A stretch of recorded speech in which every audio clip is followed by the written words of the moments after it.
to talk to us. What are you building? Are you considering more renovations, sir?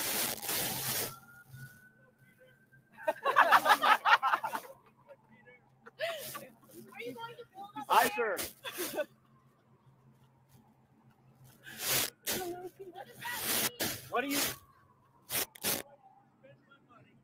Can you give us another?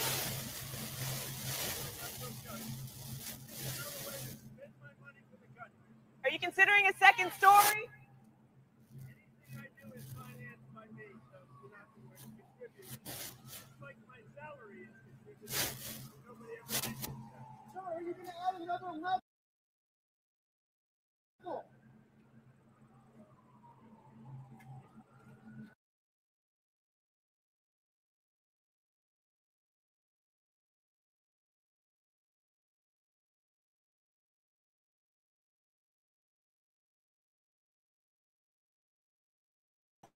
You're muted. Really? That's Oh, is no, you're good now. okay. Yeah, I was muted a little bit earlier. I think there's a delay. I think. I'm doing that for the audio quality. I've got a this is a new setup. Oh, Live from the bunker den. How about now? That's better. That's better. Okay, anyways, this is your power report for the 7th of August, 2025. I am getting the new studio set up, so I am pretty bare bones right now. That's all your money's going, ma'am. So I'll raking in for the BAM's history of Islam. Let me grab it. He's working on a second episode for y'all. He's actually working on a second episode. I want to make sure we started with some good news first before we like really got into the like meat and potatoes of everything else. But doing my research. Oh wait, sorry. Go full screen again. I am getting used to the setup, so I have to. Oh, there you go. Oh yes, nice. Y'all. I'm doing it. Yes, y'all. And we don't stop. I don't know if you can see this word here, but it says colonization. We're going to talk about that. Oh yes. Wait, we're getting into white people that fast? Are you going to say the blasphemous thing that Muslims conquered each other? No, we're going to talk about how the Arabs/Muslims invented what people would call the European-style colonization. They invented that. We're going to talk about it. But who is better at it? Oh, the Muslims for sure. That's interesting. Oh yeah, we'll get into it. Okay. I'm just figuring out. Sorry, I'm bad setup here. Thanks for bearing with me. It should hopefully be better now. Yeah, that should be good enough.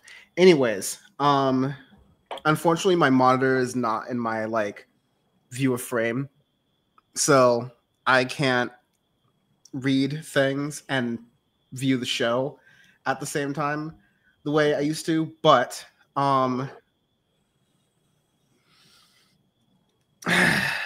know you want to talk about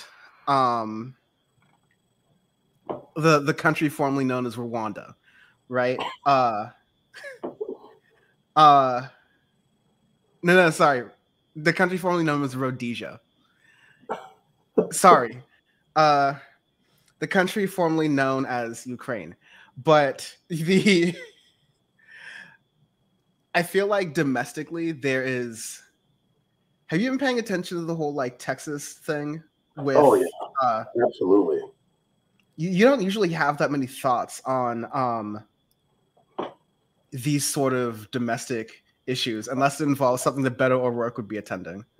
Oh no, this is a big deal. No, I was no, I've been on it for sure. What are your like?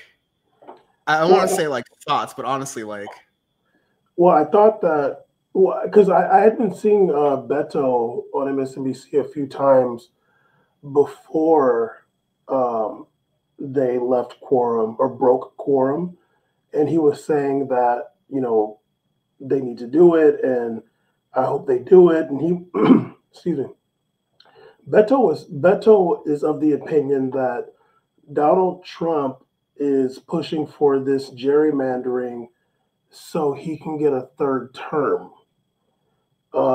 That's what he said. But yeah, so I was seeing him talk about it before it happened, and I was like, well, let's see if they do it because it's not, it's a I don't say it's a gamble. You're taking a big risk by doing something. Not that it's unprecedented. Unprecedented. It happens every once in a while. And I feel like it's happened in Texas not that long ago. But so I was just waiting to see if they would do it, and they did.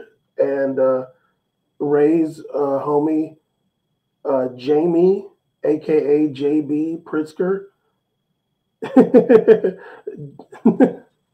JB Pritzker 877 cash now. aka Jamie. He's he's brought a few of them over there, and they're in some other places too. I kind of can't A few of remember now. them. Yeah, a few of those people.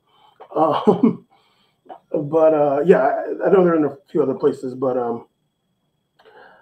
I guess we'll see if it works. I saw that California and I forgot the other states that I saw that said that they're gonna they're gonna gerrymander as well if this happens.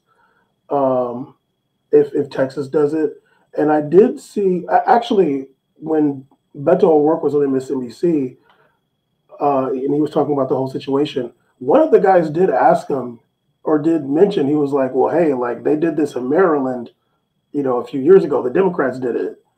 And Beto did skirt around that.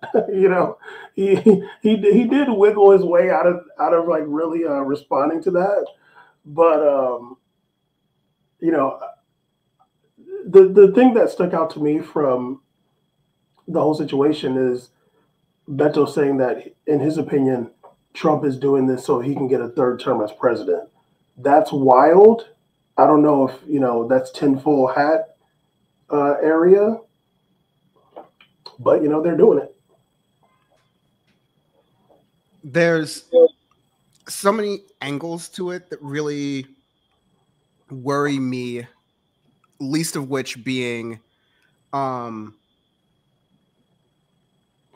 how do I put it? Like the precedent that it would set if Donald Trump or Greg Abbott is able to call in the feds or the FBI to round these people up. Like, it sounds like bluster right now, but it always begins as bluster. And then, we voted for this. This is exactly what we wanted to. Like, it's damned if you do, damned if you don't. Because if Donald Trump does something that people didn't vote for, it's like, I don't like this, but I trust the president. I'm just like, he's a good guy. He's my friend. He actually called me and he convinced me that if I don't walk the line, he's going to break my head like a grape. I mean, like, he's a good friend of mine, and I really trust his judgment. He's very successful. He's a good businessman. Sorry. I have Tourette's. It's just so worrying that this is where it could really go very quickly, because they're already doing it with masked people, like citizens on the street. You could argue either way with they've done it with elected officials too. So I honestly just don't. Well, if they arrest them, then they're still breaking quorum. They're going to be in the jail somewhere, so they still aren't going to go back to the state house or whatever. What are you going to do? If they're in cuffs in the state house, yeah, right. they give him they make him a chain gang. yeah, drag them in there and like put their thumb on the freaking thing, like. So I haven't really seen Trump say anything like that, but it is. I guess part of the reason why they left the state also is because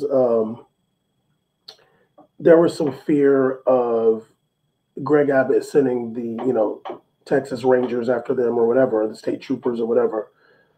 So yeah, I guess we'll see if that happens. But it's like, what's the point? You're gonna arrest them, bring them back somewhere. They're still not going to be able to vote for the thing. So, and I don't know how long this can last. Like, I don't know how long it takes for this to be over. Like, I don't know the minutia of the situation, but I am glad that they did it, and I feel like, um, you know, there's a lot of rhetoric about Democrats fighting and standing up, and all this. So I would hope that people are happy that they did that, not satisfied, but happy that they showed some steel in this situation. Yeah, I think it's just, we were saying from the beginning, off the jump, Democrats need to fight harder. The ones who have are getting spotlight time. The ones who haven't, or the ones who aren't even fighting hard enough, are starting to get side eye, rightfully so. Right. I mean, even Cory Booker is getting clowned on for, I don't know if we have the video, but he had this like sort of like fake fight on the House floor and was like, if you want to go after me, then you're gonna have to come to me. And it was just like, you're gonna have to come on me. Whoa, Rosario, no. So you're going to have to, like, even what used to be enough even for like liberals, like resistance liberals. I'm not talking about the left or progressives or whatever. I'm not talking about centrists, but even some centrists. What used to be enough for them, which was the Cory Booker stuff, is now no longer even enough in that case. And I mean, the shifts that you're seeing in public opinion, of course, too little, too late, but on things like Gaza, on things like the role of the government, the things like these things that used to be argued around on the margins by people in the New York Times and other places, like that is now starting to be vastly criticized. And vastly criticized by, I mean, like a majority of people, like normies, people who are like even barely into politics or just passively into politics. And so like that can be true at once, while we're also saying, yes, I definitely will contend to a Gavin Newsom or JB Pritzker 877 Cash Now, or a Gretchen Whitmer, like all these other people in blue states who are saying they'll gerrymander them to hell. Like, of course, it's beneficial for them. They're trying to make up ground because in all these cases, these blue state governors have a lot of accusations of being pretty conservative, or at least being like not really trustworthy. So they're all working backwards from that. That can be true. Like, these are important things, and they're like moments of courage that you can have and you can celebrate. And we can see through some of this stuff for like who the politicians really are when they make other actions, like whatever limited amount of like voting or political power they continue to have. Is that the right amount of cynicism for this moment? Like, I don't know. It's hard to like consider how bleak of a show to do in any given day. No, I feel like that was like way less cynical than you usually are. Going back to Cory Booker too, like I think there are a lot of people who look at that whole thing he did on the floor, which was a lot. I think people are realizing that he's doing that because he's trying to run for president. Like, you're just bloviating. No. I gotta just no. I gotta disagree with you on this one strongly, because there's no reason that Cory Booker, who's running, I'm not even gonna do the bit. Honestly, now of course you're right. Yeah, he's definitely gonna run. Like he's run before. He invented the thing that Tim Scott did, where you like trot out a wifey during the campaign just to beat the allegations, and then they just like fade into the bushes, Homer Simpson style. Like once they're once they finish 8th place. Listen, I will at least respect Pete Buttigieg for being openly gay, but still doing the politician thing of like pushing your gay life back into the bushes, because like you never hear anything about Chasten Buttigieg, honestly. I'll say this: but, one of my neighbors, she right up here, she did have a Cory Booker sticker on her car. What was that? 2020? Was it the one I don't have the powerful enough computer to get, but it was the one that had him as the Kool-Aid Man and said he knows the flavor? No, that is. I want to say like the Reddit trolls made that. That was before Reddit trolls had AI. Reddit trolls aren't that smart. She did have a Cory Booker sticker. She finally took it off, but she had it. I was like, "Damn, you were the only one." She was going for him though. I saw some Klobuchar stickers, Ooh. and I was like, because a sticker implies passion, and like, you know, I remember seeing a lot of, you don't see a lot of those cars, the ones with the Hillary like hospital logo from 2016. Remember that blue H with the arrow through it? Yeah. That looked like the universal sign of a hospital. Acting like these blueberries making me high. But no, these I know what I'm talking about. But you had a lot of those stickers. Like that I kind of get, right? Like she was like the main candidate. You had I saw a lot of Bernie stickers. You still see a lot of Bernie stickers. But you know, Warren, I'm like, okay, sure. I've never seen any Pete stickers, like especially out in California. That's just like that's no. I may have seen a sign or two, but like a sticker, no. These people drive Audis, they're leases. They're not going to do stickers on their car. Yeah, no. I've never seen a Pete. I forgot about Pete running, honestly. I've seen more Beto stickers than Pete stickers. On God.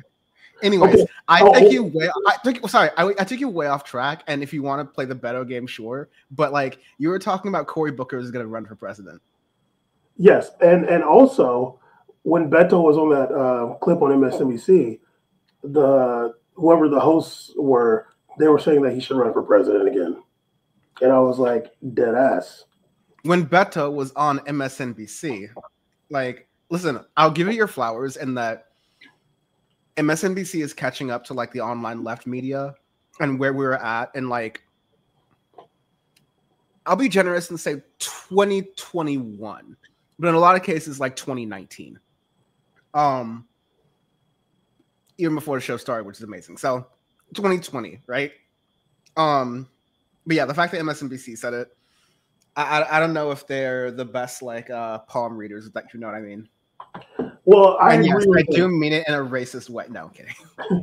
Beto needs to run, get out there and run. That's the homie. He needs to stand on a table. He needs to stand on a roof. Oh God.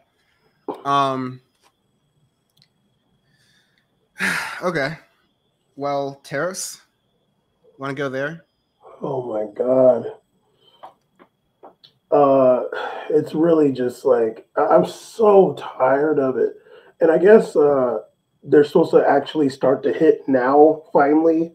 Although I don't know, like what's the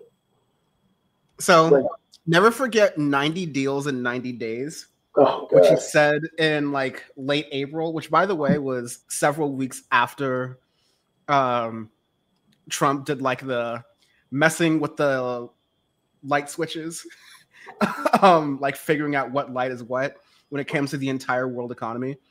So that was already after his 2 weeks, right? So 2 weeks is Trump's first stave it off giveaway, and then 3 months is another stave it off giveaway.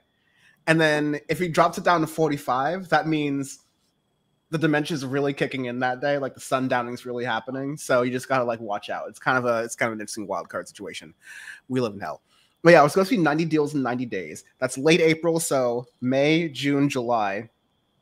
I don't think he got 90 deals. He got like a thing with the EU, a thing with England that makes, it's basically the Range Rover giveaway, because it makes a lot of like British luxury cars more affordable than American luxury cars are about to be, because the tariffs on Mexico and Canada, the places where the incentives were just 6 months ago and for the past 25 years at least to expand production of things throughout North America. It's almost like there was a North American free trade agreement that was even redone as the US-Mexico-Canada agreement under the same president. So like he agreed with this precedent the first term. He hates it now. He's using this like blustery thing to try to, I don't know, like strong arm, I guess is the best way you can put it, his opponents on the world stage. But like, your opponent isn't the United Kingdom. Your opponent isn't Brazil. You know how Americans like coffee? You know how much Americans like coffee? You know how much Brazil makes coffee? Listen, even if Stephen Miller got his way and they were able to turn Puerto Rico and Hawaii into coffee plantations all over again, it wouldn't be enough coffee for white Americans. Hey, listen, me and Bambi on that matcha tea, we'll be good. But like all the rest of y'all, like, I'm sorry, man. Yeah, I gave him coffee 2021. I think the crazy thing, the two quote, actually those deals, like I'm like, what are these deals? Like, where is I don't think it's real. I just think that they go into a room and talk about some shit and then they just leave and then he says there's a deal. But the interesting thing, one, the Brazil one you're talking about where he said there's going to be a 50 or 45%, I can't remember, it might have been 50% on Brazil because of the Bolsonaro trial that's happening, whereas Bolsonaro is currently on house arrest. Hopefully there's no chickens in his house. And hopefully they have good ventilators in this house. Yes, and there's no knives. But yes, he did say that he R-worded. Really? Hopefully he's like in a bubble with an ankle bracelet. Like that's basically the best way they could do. Yeah, serve him liquids. Yeah, and there's no chicken in that bubble. Because he did say that he R-worded a chicken. But the one that's the most interesting to me is this India tariff that's supposed to happen because India buys Russian oil. And we're also hearing that Trump is supposed to meet face-to-face with Vladimir Putin in the coming days. And these are some secondary tariffs on India because of their... Just really fast. The Russia piece was also another, like, I'm going to give Putin 90 days. Just kidding. It's going to be 45 now. Just kidding. If it's not by the end of the week, then it's going to be very bad things. I'm moving my nuclear submarines ready. Don't make me do it. Don't make me do it. I don't care about the tapes. I even made Epstein go away. I'm on a roll, man. You know me in casinos. This is the best I've ever done.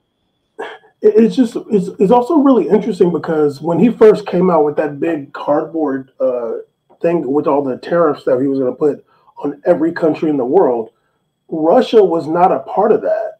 And also it was like, well, yeah, like America doesn't do like that much business with Russia. But then when he was like mad about Putin not doing a ceasefire or whatever, he was saying we're going to put sanctions and tariffs on Russia. So I'm like, are you just completely senile? Because, and I just hate that nobody can ask him this question, because I would just be like, wait, like, so we have the ability to put tariffs on Russia. How come you weren't going to do it before? Like was that the olive branch for them to stop the war? They are literally bombing Ukraine every day. So what is the deal here? I don't even like. It's hard for me to even look at these tariffs as, or not the tariffs themselves, with the deals that's happening as real. But now that the tariffs are supposedly are going to take effect, we'll see what happens. We're recording on Thursday night, Friday morning, and by Friday morning I mean like in an hour or two of the show, it could change. So right, exactly. Honestly, so we'll see, like if certain items become very costly. I think that's going to be bad for him. They already are. Like, yeah, I'm thinking about like certain items, like for sure, like groceries and stuff is already high still. Like none of that stuff changed. Gas is like pretty low right now, but like, we'll see what happens with like certain items. Like I like they're talking about like washing machines and vehicles and certain items. Like we'll see. Because I just don't like along with and obviously we're going to talk about Epstein, but like along with all the Epstein stuff, it's like you're not giving nothing to your base. Like at the very least, if somebody was looking to buy a washing machine, a couple months ago, and it was $700, if they look now and it's like $1,300, they're gonna be like, what the hell? And a lot of big business too. Like these business people are gonna be like, the big business will turn on Trump in a heartbeat, like so we'll see what happens with this whole tariff thing, but I am really tired of that word. Yeah, and I think it ties into the Epstein stuff as well, because it used to be the other way around, where Trump was trying to he had hired cranks, but he had hired like self-serious cranks who thought there were guidelines and legal limits, even though they were like, basically saying, well, if you read subsection 2 of the law, I can do whatever I want to. Instead of Trump 2.0 by saying, I'm going to arrest you. I forgot why I was doing whatever I wanted to. Like, we got to really make sure Dementia Don and Donnie Weak Knees or whatever we're doing, continues to catch on. But usually, because again, in Trump 1, Trump was trying to do something serious, or at least his administration was trying to do something serious. And it was like a scandal that was taking away the oxygen away from him. And then he learned that, okay, if I just like run the media and create my own scandals for the Democrats, I can get some of that oxygen back. But the Democrats are out of power. There's no woke to go after. The government doesn't exist. PBS has an OnlyFans. Like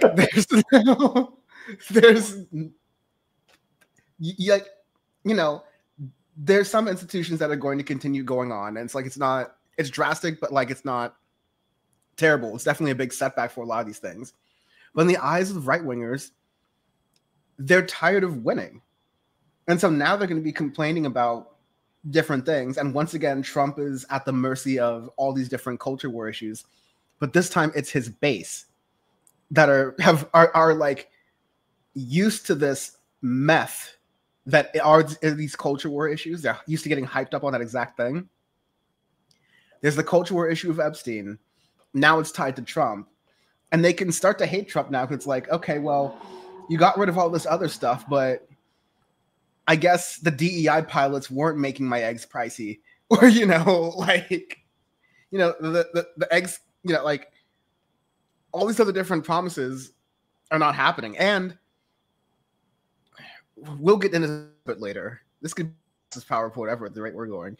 But like, I want to say something on the Epstein stuff, but especially as more people in like America First isolationist ring of geopolitics starts to look at Russia and Ukraine. Well, they've always kind of looked at Russia and Ukraine as like why are we paying for this? We should get out of this type of thing. But the more they look at that even further as Israel and Gaza in that case, and the more that starts to have alignment with these liberals and these progressives who have, many of whom have been saying this for a long time, and centrists who are now starting to wake up. He is losing the ability to control the narrative in a positive way on a policy side with his base and also on the cultural side with his base. Like, he would have to arrest Kamala Harris at this point in order for his base to forget about the Epstein stuff. And I'm not even sure if that will do it. It'd have to be Obama. It'd have to be Obama. Wow. You have to go full bore. No, seriously. But yeah, good. You're right. Like he's. I mean, even Michael Savage is talking about is criticizing Trump for like giving Netanyahu a free reign in Gaza. Like, there's so many people on the right that are critical of Israel policy when it comes to Michael Savage tell Donald Trump to go get trichinosis? I don't get it, but that's how he got fired off of MSNBC. Was Michael Savage had a caller, and it was a prank caller, and he made very terrible homosexual remarks to this caller, and said that he should die of trichinosis from choking on so many sausages. And then he lowers his sunglasses, and the camera slowly pans off screen, and then the commercials happen, and they come back, and it's just regular MSNBC reporter doing the news. Like, he's cut. He doesn't even get to finish the episode. He's gone. And this was like, Iraq War is just starting MSNBC when it was basically Fox. So they were even like, dude, too much for us even. What's Rachel Maddow going to say about this? What's the name? Trump is getting a lot of criticism even for Israel. I don't know. Like, I don't know if he looks at himself as like, it doesn't really matter because, I'm a lame duck president anyway. And then after I'm out of office, like, you guys are going to forget about all this anyway. So I don't know if like that has anything to do with, his current policy. I just look at Donald Trump as like not having any strategy or just flying by the seat of his pants at any given moment. But yeah, like the culture war is Epstein, and he's losing that, and the policy war is prices, and obviously I'm not talking to Trump supporters every day. I'm seeing stuff on the news or whatever, people talking about it, talking to them. But I think there's also like usually like news media is gonna go talk to the Trump supporter that's a real like MAGA, like they're at the freaking rally or whatever. There's like that person, and then there's a person that like, some person that just was like, like the young man voter or like the young-ish man voter who said like, I'm going to vote for him this time because, F Kamala and Biden's old. Like, I wonder like with that voter who's not even necessarily a voter, like they're not going to vote in the midterms most likely, but they like voted for Trump. They got hyped for Trump this second time. Oh, he's going to put money in our pocket. Like, I wonder what that person is saying. Like, does that person realize like the prices are still high, and is like, yeah, I'm like, I got bamboozled, or are they still like riding with him? I think you're whittling it down to the few people who are still riding with him, not because all these clickbaity New York Times, CNN articles of like, this is a Pawlenty Marjorie Taylor Greene voter who voted for Trump, and this is why they flip-flopped and went from Joe Scarborough to Joe Biden in 2008 as who they voted for. Like people were just like crazy opinions, right? Never mind that. I think the conditions of what people are starting to see and living in, and the fact that there's no real way they can blame a Democrat. There's this extra stuff that's going on. People, political or not, in this country, unless you were like truly his ride or die base, have had 6 or 7 months to find something to hate about Donald Trump. Even if it's Elon Musk, who more people in this country hate than Donald Trump, they can point to that and go like, oh yeah, well that was a bungle. That was a bungle. And now you have the Epstein files too, which is like a big cultural thing we're talking about as well. It is like, I want to transition into this piece here because a thing that's also people are noticing that's kind of starting to get a little universal again is being taken in weird directions based on the party and like the partisan bent. But here is Tim Cook, CEO of Apple. And, you know, like Steve Jobs is given a lot of credit for, you know, innovating at Apple, but the supply chain and the scale of Apple, they weren't really selling in China like that when Steve Jobs was alive, right? Like Europe was still kind of emerging. The global South in general, iPhones were hard to get. Steve Jobs made the supply line. So like, oh, we're going to source this from India. We're going to source this from Taiwan. We're going to source these from South Korea. We're going to source these from the Congo. You can guess what it is. You can guess the dollar amounts for what they pay for labor and all this other different places. But anyways, you get an expensive iPhone that Apple gets to keep a lot of that money and give their workers in California, maybe, mostly their stockholders.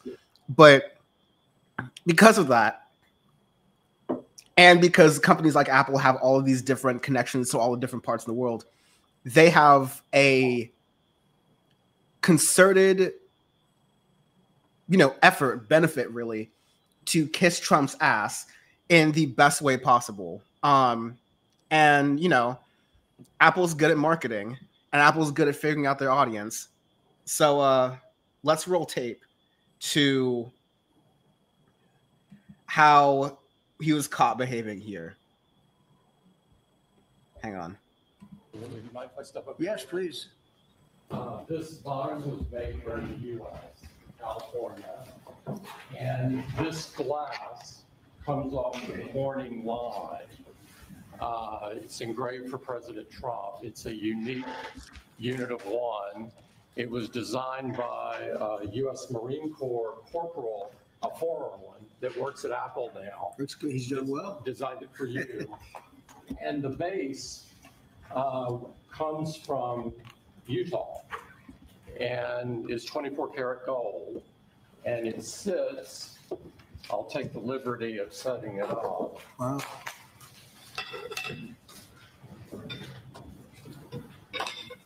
Well, let's see. There we go. Congratulations, Thank you Mr. very much. President. It's Thank you fantastic. so much. The great people of Kentucky. Kentucky. He's like, hopefully I never have to go there. Yeah. So yeah, there are people, Apple fanboys, who are like, I can't believe Tim Cook would do such a thing. And it's like, you people pull out skull calipers every time someone sends a green text message. Like, just get out of the way. Sorry, I don't really care. And Aaron Patton, we're not complaining about Kentucky. Would I go there on purpose on like a road trip? We'll have to see for the invitation. I don't know. Caesar's in the queue. Also, Dan, let me say this before I forget. At like some point, maybe like 8, I gotta feed these dogs. So it'll be like a few minutes, depending on how annoying they are. Bam, can you listen? We've been friends for a long time, but can you not refer to your workers that way?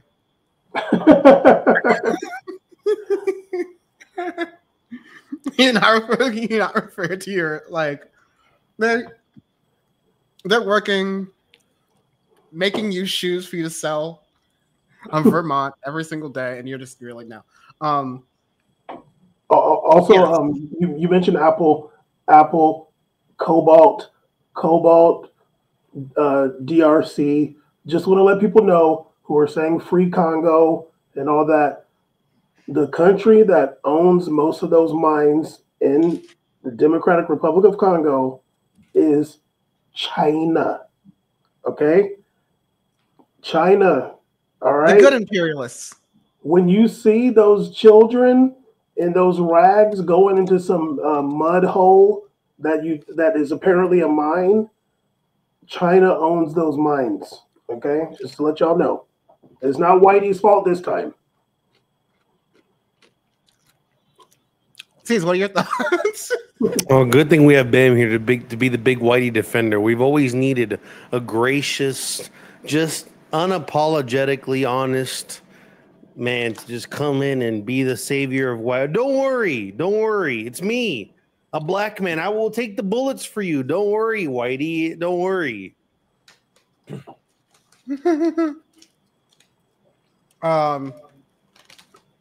Ceez, we're just like. We're talking about tariffs. We were talking about the gerrymandering stuff in Texas. The good stuff, Dan. The good stuff. Just the good stuff. We haven't even gotten into the lighter stuff going on in Gaza. But I wanted to, up to that point, is there anything that you were really thinking about, or even just what we were talking about with Tim Apple? Let's ask Caesar how he feels about those Brazil tariffs. Yeah, exactly. I think using tariffs to level political decisions in other countries is literally ridiculous. It's stupid. It should be legal. What is illegal anymore? And of course, the person to do it would be America. Of course, America, who just can't help but get their little grimy, little grubby fingers in some other country's shit. So it was nice to see Lula's comments stating that they're not going to bend and come to the table on discussions when a country's imposing tariffs to intervene in sovereign nations' activities. But yeah, so I mean, it's that happened in the same week that Moadi's leveled the house arrest against Bolsonaro because Bolsonaro was out here posting clips of himself turning up at rallies via FaceTime, even though he's supposed to be banned from FaceTime like an idiot. Yeah, it's ridiculous. What America's doing right now. Like, he's doing rallies over. Explain this to me, because like, let me break this down for you, Dan. You're basically in Brazil. Flavio, his son, aka the bitch, rallied his goofy ass base to come and support and demonstrate and protest for democracy on behalf of his dad in the sentencing. Those were huge rallies. There was a lot of people out there. I seen it. Well, yeah, Ben. Well, unfortunately, there's a lot of racists. You should know them all. Anyway, so they rallied. Now, Bolsonaro is banned from using social media and basically his phone. So he's not supposed to be using social media because he used his phone last time to influence politicians in the U.S. to intervene. So the government banned him from using his phone. His son, at the rally is like, I have a gift for you guys. It's my dad. And he FaceTimes and he says like, look, and puts his dad on the mic and stuff like that. You know, his dad at the crib, probably hooked up to some machine trying to survive, talks. And then his team posted on his Twitter account. And 30 minutes later, Bolsonaro deletes it because, it was illegal. And then Moadi said, look, you can't handle yourself. Clearly, you're a man-child. Boom, you're banned from this, and we're taking your phone away. So, yeah, and he got house arrest. So he's stuck at the crib for real now. FaceTime, yes, we got FaceTimes. He should have did the Tupac virtual reality thing like Coachella and just been over there like, fucking dancing or something. No, he had to use hologram FaceTime. Bolsonaro, yeah. He had to use Tim Cook time to get on there. And Dan said that hopefully there's no chickens at his house. Okay, he said he R-worded a chicken. Yeah, I mean, he probably has a flock where he unfortunately does it every week in the back. Probably has a coop right in the back. That's an old banger from before. And he said that's back when he said he'd be mad if his son married a black woman. That was back in those days. That's horrifying. I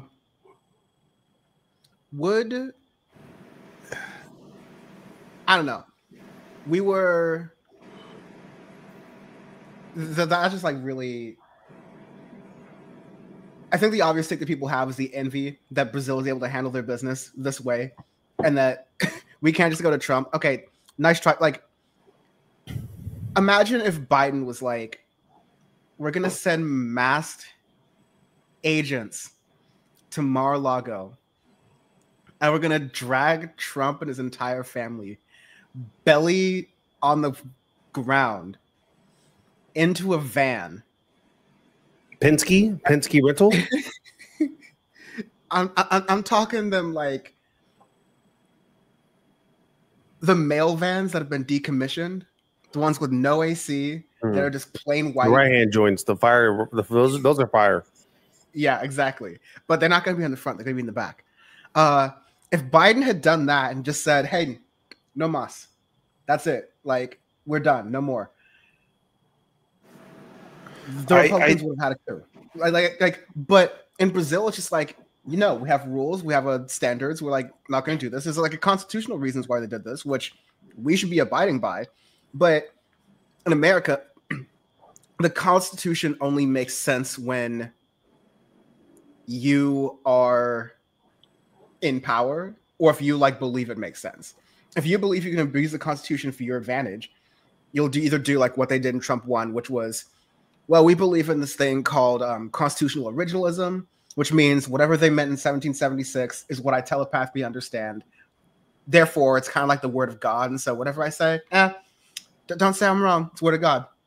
Versus now, it's like the shoot first, ask questions later, and never be accountable version of Trump-style politics. So, of course, I lost the kind of question and point within that, but it is. I guess I was just kind of getting at it is amazing to see Brazil handle business like that, and also stand up to Trump and saying, "Listen, this is gonna be kind of difficult." Interestingly, America has a trade surplus with Brazil. It's not like a deficit because that's what the whole tariff thing is supposed to be about. But I'm happy to see Bolsonaro and a lot of other people stand up for this, stand up against Trump for like this. Well, I mean, it's like, I think it's going to be good. It's good now, but and if you're going to ask me honestly, I think it's going to have major repercussions for the Democratic Party for Brazil. It already feels very divided in the country, just from sentiment that I've gathered, with the number of people we saw protesting, conversations online, levying this. Lula's trying to circumvent the pricing by having government subsidies on certain really important items like, produce and stuff like that that's going to be missed out, or any kind of because I think the tariffs were kind of weird too. There wasn't tariffs across the board 50%, right? It was on certain imports. It was just some goofy. It was a really weird tariff breakdown, and that shit is giving me a headache. I'm mad I have to learn this much about tariffs in my life overall. Already annoying. I know. Later on, we're going to do that whole $15,000 visa thing. See, so prepare your head for that.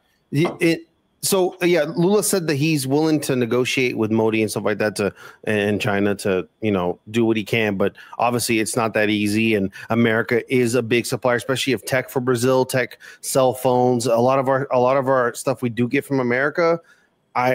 I think that with the next year's elections and Lula wanting to run again, Bolsonaro, I think he can actually run again. I think he can. You got 3 terms in Brazil? I think you can, yes. I think you can have 3 terms. You fact check me, but I believe you can. And Bolsonaro is not allowed to run, but obviously whoever he endorses will be probably the primary candidate on that side. If America holds this out and Brazil takes blowback and the Republicans there can circumvent this into being something to blame Brazil on, then definitely I think that it'll take a major hit to the PT and the Democratic Party of Brazil. I think the Republicans can definitely capitalize on this because unfortunately misinformation spreads like wildfire and it's very powerful in Brazil. So apparently in Brazil, you can only have 2 consecutive terms. Yeah, but you can split. But non-consecutive is limitless. Like the drug. That's why Brazilians are tapped in, dog. It's no limits, baby. Just take a little break, go to jail real quick, post up, come back. Hey, I'm ready. Let's go. So Lula can run again. Bolsonaro is older than Lula. Lula's chilling. I know Lula's run now. He's younger than Bolsonaro. That's how. Come on now. We can do heads, tails until they both die on the same day, like those two founding fathers. Lula be doing 7 miles a day like Bam. You know, Lula be out there working out. But Lula did have that throat cancer. He did? So Like got cancer? No, okay, that's crazy. I'm sorry. but yeah, well, I think in the meantime, what the Pete and Lula need to do is build somebody else up. They're not going to do that because they want to run Lula again. They, next year, they don't got time to put somebody. It's too late to put somebody up. We'll run Lula like again. A vice president. Yeah, like run Lula again is 5 years, whatever. But like, in that term, like you got to really like work on somebody else because Lula can't run the third time. You know. Yeah. So we'll see. Can I talk really fast before we forget about how the jobs numbers came out? They were really bad. They were revised to be really bad, which is what I predicted the moment the tariffs happened.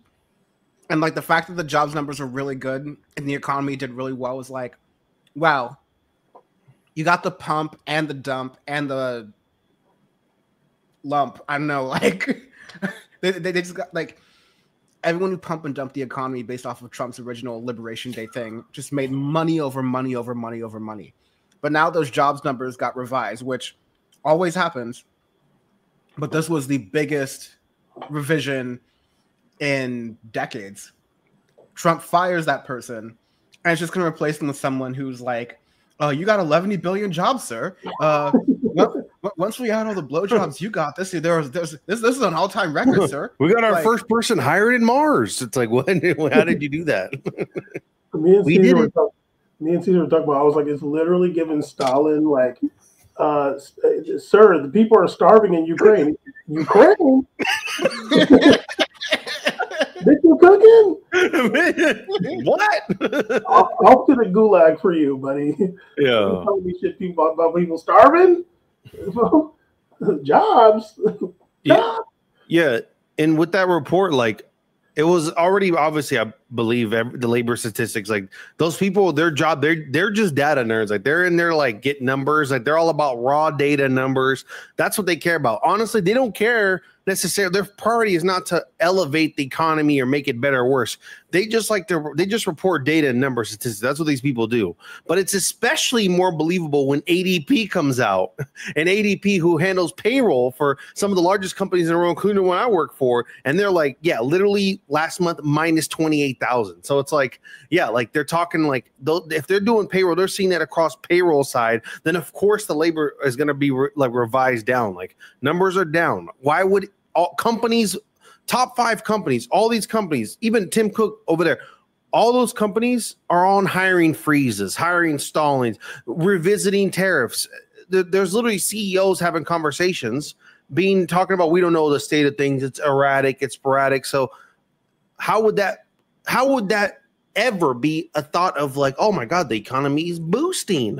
It's so good. How the hell is it so good? You ask people who are unemployed right now. Number one thing they say, I just can't get it. I can't get something to apply for. I can't sit down for a job. I can't get a job to get for. Or like they're having an extremely hard time after they quit their positions that they hate, find a new place. They're having a hard time. So that does not bode for an economy, it's annoying that we would even have that conversation. Why would anybody think that will shoot? Of course, when the stock market is pumping is because all the billionaires bought at the dump. They bought at the dump and it pumped and they're selling. That's why it's a strategy as old as time.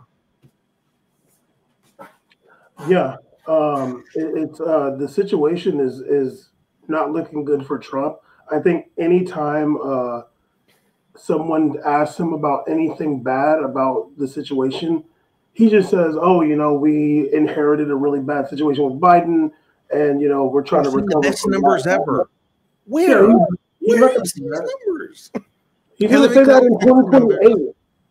It's like he's like, his numbers people is like the Wilt Chamberlain, like 100 today, sir. Yeah, 100 points. Great. I believe it. Something really quickly about the jobs numbers. Like, Bam is on doggy style duty. Quite literally, I think. But okay, so Doge was doing all this stuff in the beginning of the year. Government jobs got lost. I think the numbers are fairly accurate. The BLS is reporting they have been for decades, but these revisions happen because economic data comes in very slowly, and I think you're going to see Companies further lie revisions. too. Yeah, no. I had a debate with someone that was like, I trust Google with my data much more than I trust the government. And I was like, If you, it's cute that you think that they're split in some way about this. My buddy, that is Yeah. a working relationship. So, that's a marriage, my friend. So I don't know what you're trying to fight about. It's like, it's okay. Daddy's home. Yeah, your data is free for all, buddy. They are chomping at your data. They're gonna get your healthcare soon too. But my point is that the numbers are continue to get worse. Trump just appointed someone to be on the Federal Reserve Board, so that's going to be next in line to be the Fed chair once Powell was ousted out. Yeah, or if Powell physically or by any way they can. Yeah, so it's like, what do you want the rates to be, Mr. President? Good for you, bad for everyone else. You got it. Double it, give it to the next guy. What I mean to say is, in September, you're going to see, like, mark my words, you're going to see the economic data in your lives faster than you see it reported. Because that's when a lot of people are going to start taking their buyouts in the federal government. Yep. You have people who are unemployed, who are busy trying to get, whatever assets from the government that they can while they're running out, while the funds are running out. There are fewer and fewer people to process that stuff. Fewer and fewer people to get the data happening. It's going to be, the tariffs are going to be kicking in, or even the perception of tariffs are going to be kicking in. People or countries switching around what their overall countries switching around who their trading partners are is going to already happen. And then prices are going to keep going up. And then you're going to get more layoffs around the holiday season. You're going to see a flat holiday season because people have less money to spend. And then by that time, people will be saying, oh, we've actually been in a recession since like March or April of last year. Now just all the data is caught up. And then the data is going to really catch up 6 months from that. We're going to be looking at like March, April of next year. And like, I don't know. I'm from Wall Street. I'll start maybe reporting and doing live streams to see if I hear any bodies falling, because like it's going to get really rough out there. I'm curious, especially October. They're talking about September, October is when we'll see the biggest impact of tariffs with shipping lines and pricing. Coffee, obviously, coffee is massively consumed in America. I mean, like, I think we're even underestimating how crazy that is. I can't believe it.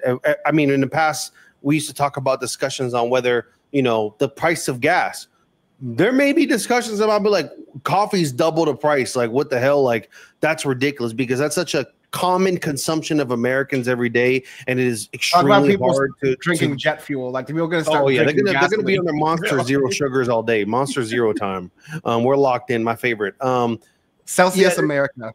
Yeah, Celsius and Zen. They literally they can't produce the coffee. Like, coffee is extremely hard to make in America, the beans and stuff. So they're not gonna be able to do. It's gonna be really difficult to even catch up, or even doing something to replace like Brazil and the tariffs that they're imposing from buying coffee from Brazil.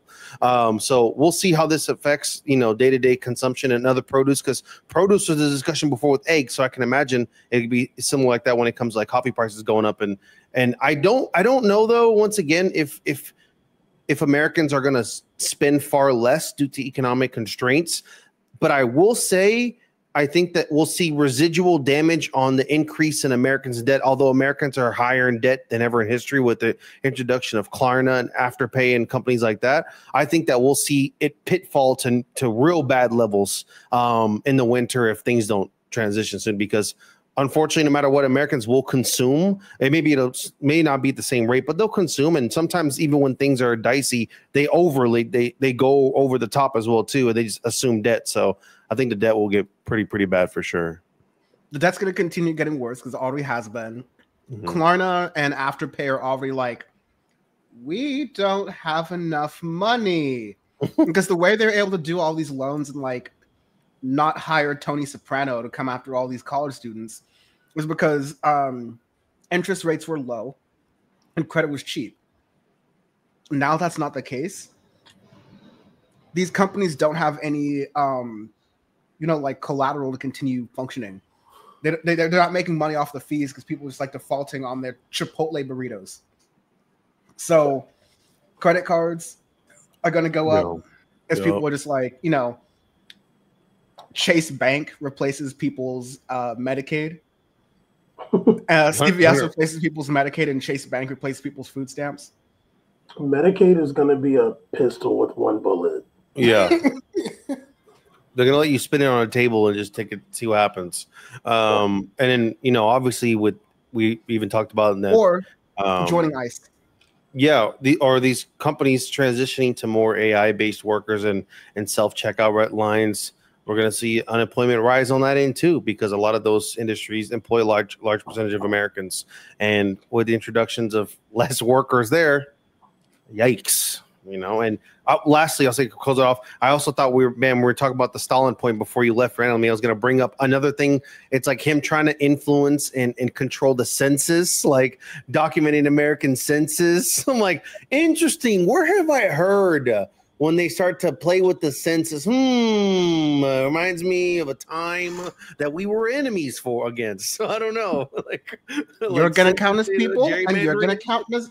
You're going to count as people, and you're going to count as unpeople. Yeah. Caesar, kind of a person. Everybody else, people. The 2026 census, brought to you by, facilitated by Palantir. Yeah, featuring only Earth-born Americans. Only the Americans born from the direct Earth and memorial hospitals of this nation. That's our census now. Complete it with facial recognition, and we'll give you $100 off on DraftKings. Yeah, but still use your palm at Amazon Fresh, though, please. But yeah, you're not here. You're not in this country. No, that's the thing I was going to say. Go ahead, Bam. Brought to you by Palantir and Polymarket. That's the thing I was going to say is that we're already skipping past the Afterpay, like Klarna. They're going to go under really quickly. Mm-hmm. What we're going to realize is that a lot of people have their money in these crypto investments and gambling websites. Oh yeah, like I'm seeing more Robinhood stock. I'm seeing more and more people who are, anyone can be a political commentator now, and people are like, polling is one thing. Polling has always been like an annoying thing, right? But people are citing, oh, did you know the night before the election that Zoran Mamdani was up 40 points on Polymarket? I don't know. I think this is just the way I think this is how politics. That's my 13th reason. Is the Polymarket discussions no, at the November Thanksgiving dinner with the family? I don't want to talk Polymarket. I don't want to. I think I want Trump care of the rusty revolver with one bullet. Yeah. Trump care where you walk to the Grand Canyon, but you just keep walking. You just keep walking right through it. That's the you're gonna like stay in the air for a little bit, like the cartoon. Yeah. In Hawaii, people take that picture of hanging off the sidewalk. The policy, you just let go and you fall down the mountain. That's the new policy. Like Trump care, baby. Yeah. Rusty bullet. Jeez. To be clear, I said the gun would be rusty. The bullet would be clean. I want the gun to be rusty so that hopefully my last minutes of life, my last minutes in life are meant contracting tetanus from my mouth. If you survive, you can't afford a tetanus shot. Yeah. Actually, those are banned anyways. Why would you think you're going to get a tetanus shot? Needles are banned now. Yeah. You can't even go to a doctor and get a shot. You can't get a tetanus shot. So you actually die of tetanus like it's 1830.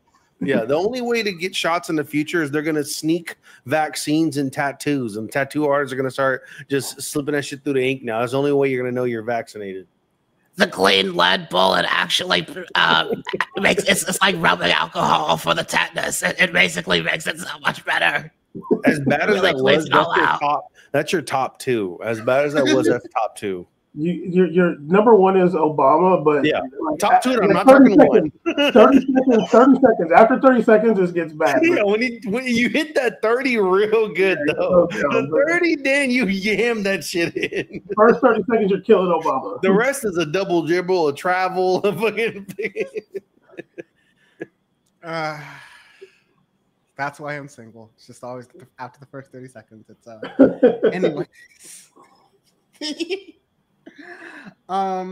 Israel. Let's lighten up the mood a little bit, right?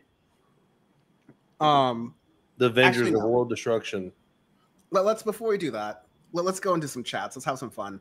Squishmallow Dragon said someone on Ray Stream Poly Market backed out of TYT. Well, I think that's hopefully good for Jank because a news show, and that is what happened in the news. And Poly Market is like you just bet on like random shit. Why are you guys telling Bam this? Don't tell Bam about Poly Market. Don't let Bam. I don't want you to know. I don't honestly. It's so degenerate. I don't want you to know. You read books. You're a decent person. You don't need to know about Poly Market. It is you just bet through crypto. Use crypto to bet on like presidents and candidates and bills. No, they bet on everyday shit, like anything. Let me make it worse, okay?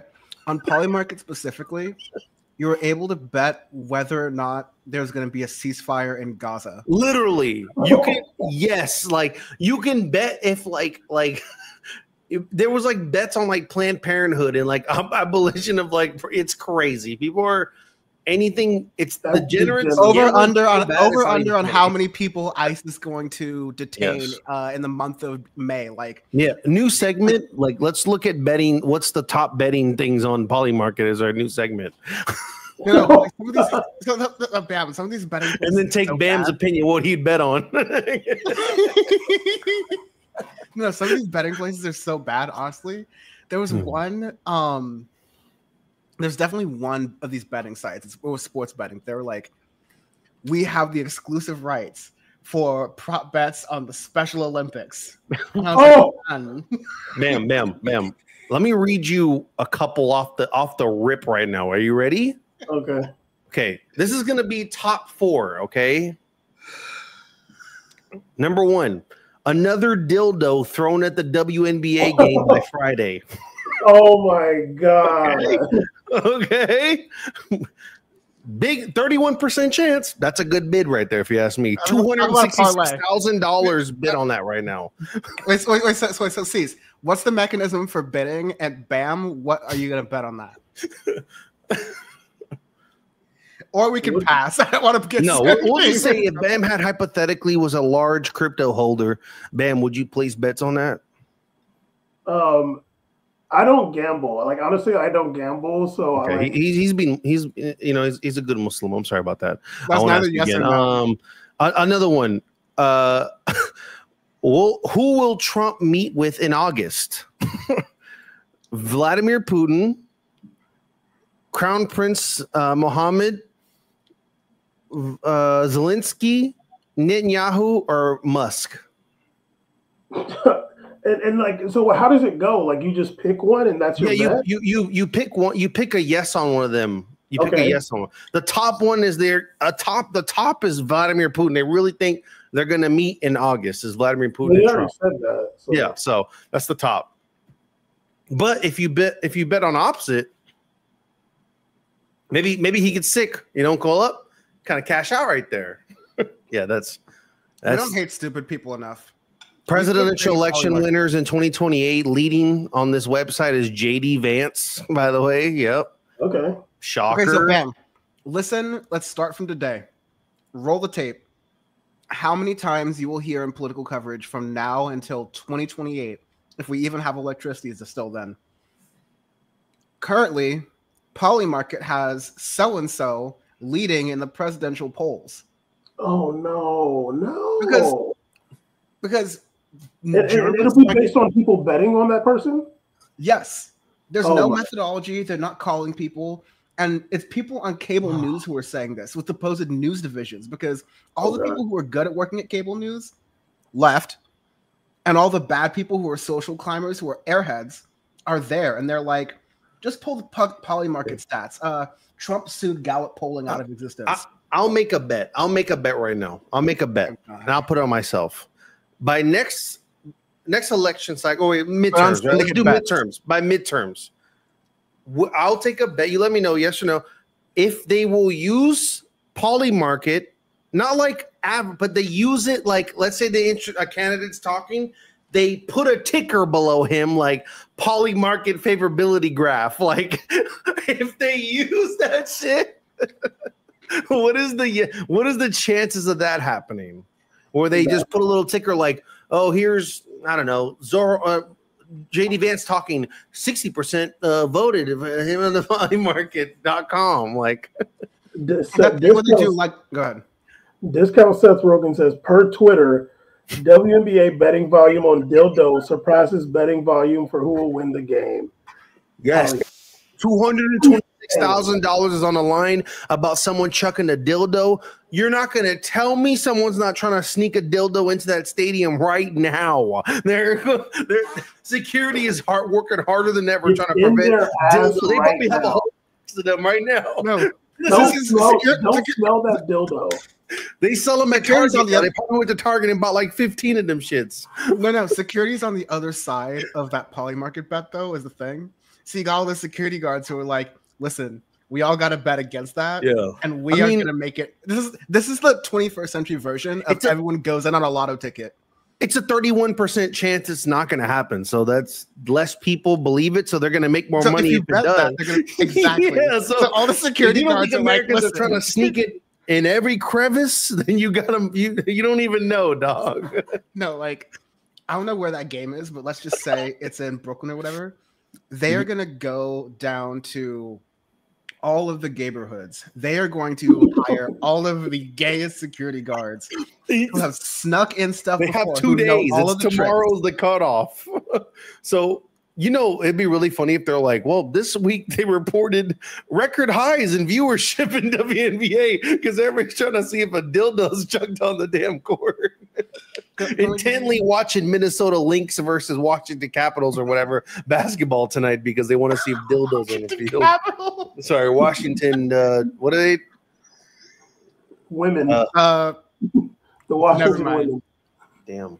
Oh, dog. The Washington Mystics. The Washington Mystics. I'm sorry. The Washington women. Sorry, the Washington women. Dear God. I love the Minnesota Lynx versus the hockey team. Yeah. That'd be kind of fucked up, but might watch. What does Polymarket say? Polymarket. Would the Washington Capitals beat the WNBA basketball team in a game of 21? I saw a few things. I don't know how real it is because I just seen some like random reels or whatever, like things, but they're talking about Vegas being like pretty empty right now because people are just doing a lot of online gambling. No, it's not real. Okay, I don't know. I saw the article too, and I also saw someone else be like, literally, I think it's funny when they like record, 10 a.m. on a Tuesday in this corner of off strip, like, so I. Well, this person was on the strip. This person was on the strip. Like, I heard people say they're from there, whatever, say that it's cap. I can believe it's easy to cap that, like, but I don't know. I'm not a big Vegas. I tend to agree. X City is in decline. Is one of the best ways to get clicks on your dying shelf of newspaper. Too. Yeah, like everywhere. Mm-hmm. It's a fun narrative. I think there is something that is true about chatter. Vegas is empty. I was just there. Listen, the only thing I would are we getting one guide? The only thing I would think is because there's so much stuff with like international travel, and fobs like to come to Vegas in the summer and in the winter. And I would agree because now, like honestly, it's not better or worse. It's probably actually just worse. Like gambling it's becoming so old school. Like the there's no Gen Z to even millennial like real appeal for like the gambling lifestyle because we've grown up on so much app usage. You can all do it on the phone. It used to be illegal. You can only do it in certain states. People when they started crypto gambling, they don't have to provide ID, so they can do it around the world. So the government just kind of went, well, we can't really enforce this shit. I'm gonna be real, like that.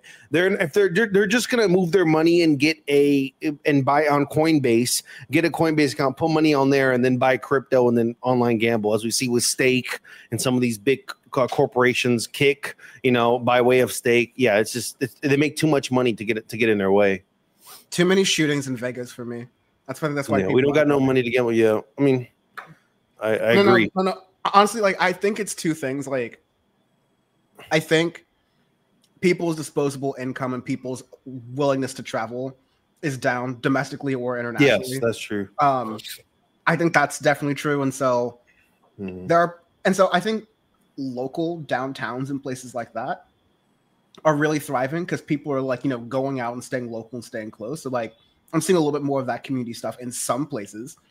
Also, I will say that like that kind of narrative of X is dying has been putting food on the table for a lot of journalists in San Francisco and Chicago and Atlanta and all these other different cities for a long time right now. Atlanta's starting to get that too because the population is declining slightly for the first time since like the 80s when they started booming, right? Like as long as they keep building prisons and movie studios, like Georgia's gonna be all right. Is what I'm saying. I literally seen a video of a dead horse in downtown Atlanta, literally on Peachtree. A dead horse on Peachtree, downtown Atlanta. So it's fine. And somebody put a gallon of water. That's a new Killer Mike album. Somebody put a gallon of water. It was like an album cover or some shit. Yeah, it was dead. They put a gallon of water. I don't think that. Are you sure that wasn't in Walking Dead? That was a real horse. I think I sent it to you. Yeah, you did. It was a crazy video. I hate that. There's too much cement to see a horse there, let alone dead on a sidewalk. Bad Lefty. Gambling on phones is an epidemic in Ireland, anyways.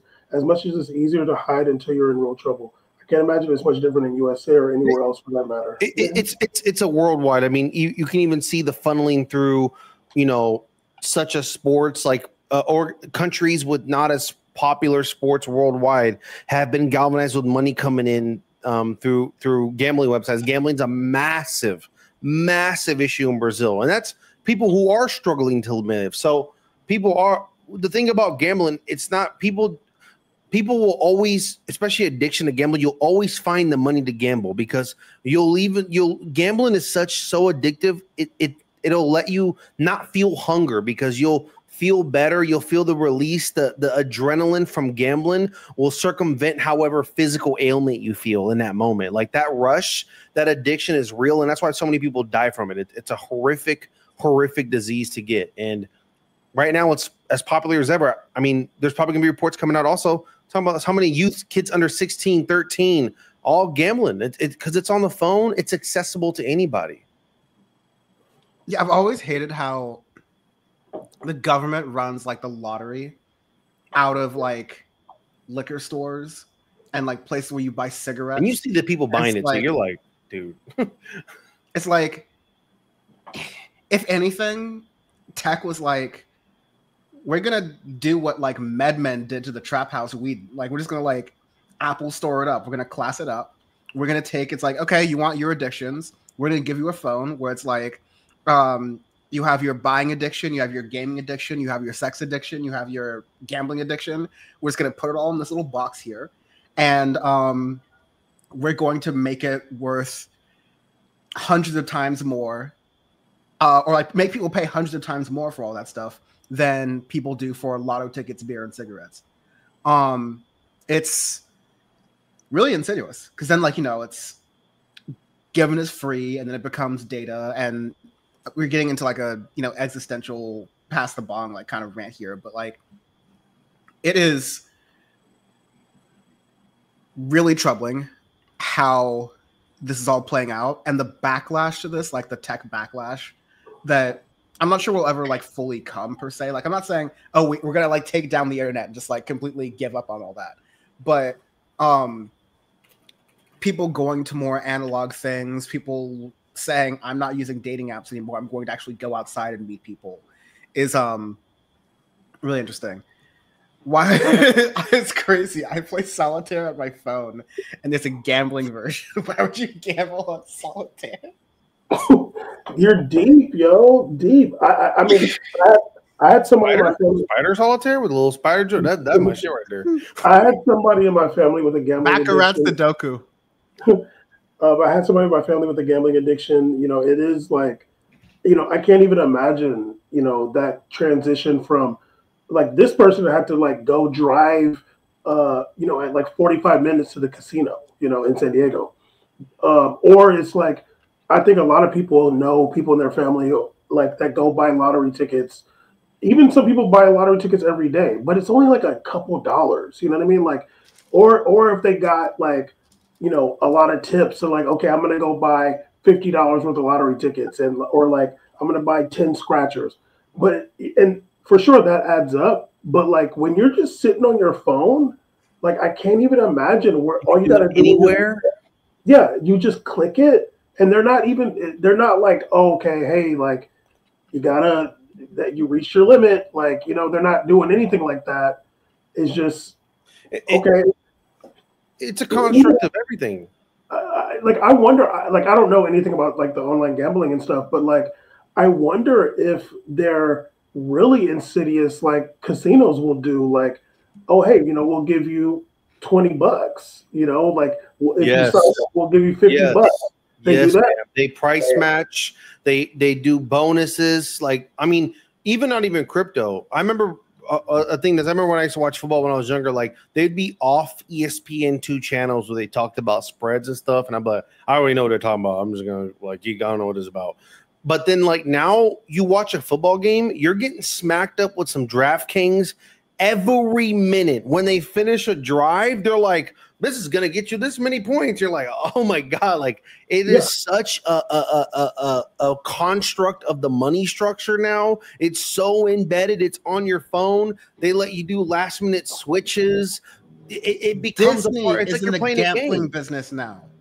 Yeah. Disney? Yes. Oh damn. Not like it's not like Disney bets, but you know, like these games are on Disney ESPN. bets would be crazy. Disney bets is a crazy image. It's like, what will he build a snowman? Parlaying the fast pass. Will baby's dad die? It's like parlaying your fast pass to see if Mrs. Incredible gets thicker in the third season. Disney. I'm so mad that my brain immediately shows me that crispy, like cursive Disney in the bottom, some big ugly Arial bold bottom. Disney bets. It's like, oh god, what have we done? 6-year-olds betting and shit. Yeah. It's like, are you sure that's gonna be your 401k one day? You're 4. Like, he's just throwing it away. Now you can't do the meme anymore. It's like, oh, I'm 3 years old in 2004. I should have been buying a house instead of going to school. Now it's like, yeah, literally, you should have been betting to get a house, dude. So Trump is on those like $1,000 baby accounts where like if you're $1,000 gets put into the stock market, which first of all, someone's taking fees on that. So biggest giveaway in the world. Yeah. Biggest giveaway to the financial sector of this week. From the Trump administration. But you can imagine someone being 6, like parlaying something happening in like the Phineas and Ferb TV movie and like losing that entire baby bond off of like Dr. Doofenshmirtz actually winning something like yeah. And will there be another Star Wars trilogy over under on Disney bets? That's the one they give the suckers in the beginning. So it's like they win that one, so they start to get addicted and they never win another one again. What is another thing all the apps do? What's that? They will stack the odds in your favor your first couple of bets. And then once, yeah, exactly. They get you hot. Mm-hmm. And then they give you that free $100. Feeling good now. Yeah. Caesar. I come from a family of gambling addiction as well, but yeah, no.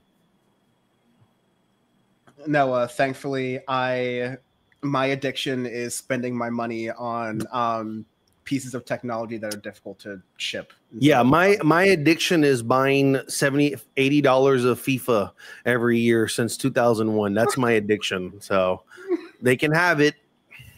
I guess I'm not going to be the next Dan Blazarian. So well. Imagine having a yacht ceez, but instead someone at EA has a yacht. God, all my players in my video game have yachts. That's how good I am. Life is so good. They all have yachts. EA execs laid off 50,000 people last year, took home $21.6 million bonus. That's who's living on a yacht. So the executive of EA off of the dimes I'm giving them. Well, yeah, I'll be watching them on Below Deck. Below the Deck. I'll be watching a new season on Peacock. Oh, I thought you were talking about piracy. Anyways, see how I brought it full circle back to Disney and not African violence. Emphasis on the African, like Africanized honeybees. Damn, Sean, I know. Rip Pro Club's FIFA days. That's actually funny. Let's see. Someone said, I'm waiting for you to play the City Builder game again. Yeah, like I either need to get a new computer, which is likely not happening. I need to get my computer shipped, which is more likely to happen. Assuming UPS doesn't break it, then I'll be doing that. But right now I'm getting my new setup going, right? And it's just Danny 2 computers. Danny 2 laptops. Danny 2 Chromebooks. 2 Chromebooks and a foldable table. 2 Chromebooks, 6 fans. That's Dan right now at the crib. Well, Man has a dream. I gotta imagine, like, you gotta imagine, like, boxes everywhere, a box fan, Hell yeah, and some Ritz crackers, and 2 laptops with some grape jelly or no? Always gotta have the jelly. That was my fucking meal back in the day. I could tower two towers. I'll knock out easily one Yu-Gi-Oh episode. The only way I could be struggling more, and by the way, King of the Hill is my Yu-Gi-Oh. That reboot is nice, but the only way I could be struggling more is if I was still eating Vienna sausages. Oh God, no. No. That's given like that's project food, dog. Like that shit is like we used to eat that in Virginia when there was dead ass roaches. Like you gotta like fucking hit the box, get the roach out. You would be happy to have some Vienna sausages on the low. Gotta blow on the cracker so it's clean. Okay, all right, it's good now. It's good now. That's how Bam's bougie, because it's not Vienna sausages, they're Vienna sausages. Vienna. Oh God. Vienna. Bam. I love it. It's a crazy comment. Let's be going real left. He's hitting them 2 towers like he was Mossad. Is great. Holy shit. Speaking of Mossad, that is a bar. We could go into Epstein if we want. Oh, that's funny because I was gonna go Israel, but you went conspiracy. Wow. I didn't go conspiracy. I went with just asking questions. You went with Maxwell's dad, actually. Yeah. Maxwell, who's just been transferred to minimum security prison. The most minimum. Barely in prison. It's a Wyndham resort, basically. It's a Holiday Inn Express. It's an extended stay, basically. Did we talk about it last week? I can't remember. Or did it already happen? What happened? Did he move her? It was already last week, right? Did we talk about it last week? We may have talked about it last week. I mean, like, she's been moving. The thing that happened this week was that there was some meeting with J.D. Vance had with some, like, Republican governors and legislatures, because it's August, which is the only time you get a guaranteed vacation of a full 4 weeks off plus in America is if you work for the government. And not work for the government isn't like a regular employee. It's like if you are an elected official, pretty much. Texas, they do this thing where like they do all their legislating in 30 days. That way you can spend the rest of the time on the ranch. I'm being racist towards Texans if such a thing are possible. It's not. But yeah, I think what's happening during this entire time is that Trump is doing these, people who are working with Trump, you know, they'll say on record, "Oh, it's a government lawyer." It's the lawyer that Trump had who got him out of his other, you know, devious cases, right? He just happens to be a government lawyer because fish rots from the head down. Well, he's the one that Yeah, lost the case. He's the one that lost the 34 felon case. oh, he still became president. So, you know, you're a winner in my book. You took the fat L for me, and now I'm going to give you a fat W. And then Stormy Daniels. No. So there's apparently like you know, a deposition or, you know, like a recorded testimony where maybe a deal was met that's like, hey, you know, leak a little stuff about the Clinton stuff, you know, leak a little bit of stuff about the Elon stuff, you know, basically make my enemies look bad and make me look squeaky clean. Tell them that, no, it actually wasn't Epstein's jet that I was flying around recently. Tell them that it was the Dalai Lama's. And that you and him go way back, and that it was actually the Dalai Lama and I were on the part of Little St. James Island where they weren't doing all that stuff. It was like me, the Dalai Lama, and Frank from Always Sunny. We were just snorkeling. We had nothing to do with all of the Epstein stuff. Like, there's a world where Ghislaine Maxwell gets out by giving a fake testimony to set aside all this stuff that the Republican and his base are running with. So that could be a thing. Yeah, she met with Todd Blanche. And the funny thing, me and Cesar were talking about this, like, the funny thing is her testimony in her trial was that she never saw Jeffrey Epstein do anything wrong, and she also never did anything wrong. That was her testimony. So what can you even say to Todd Blanche that exonerates Trump? You said you never saw anything wrong. She said she took no responsibility or accountability for anything. She said, I didn't do anything. She didn't testify in her own trial. So what can you say? And I guess there's been leaks that are saying, like, you know, she never saw Trump do anything bad. But it's like, yeah, of course you have to say that, because you said you didn't see even Jeffrey Epstein do anything wrong. Also, like, even if she personally didn't see Donald Trump do anything wrong, doesn't mean he didn't do anything wrong, because he could have been doing stuff with Jeffrey Epstein without you. You were a little bit too old for Donald off the rip.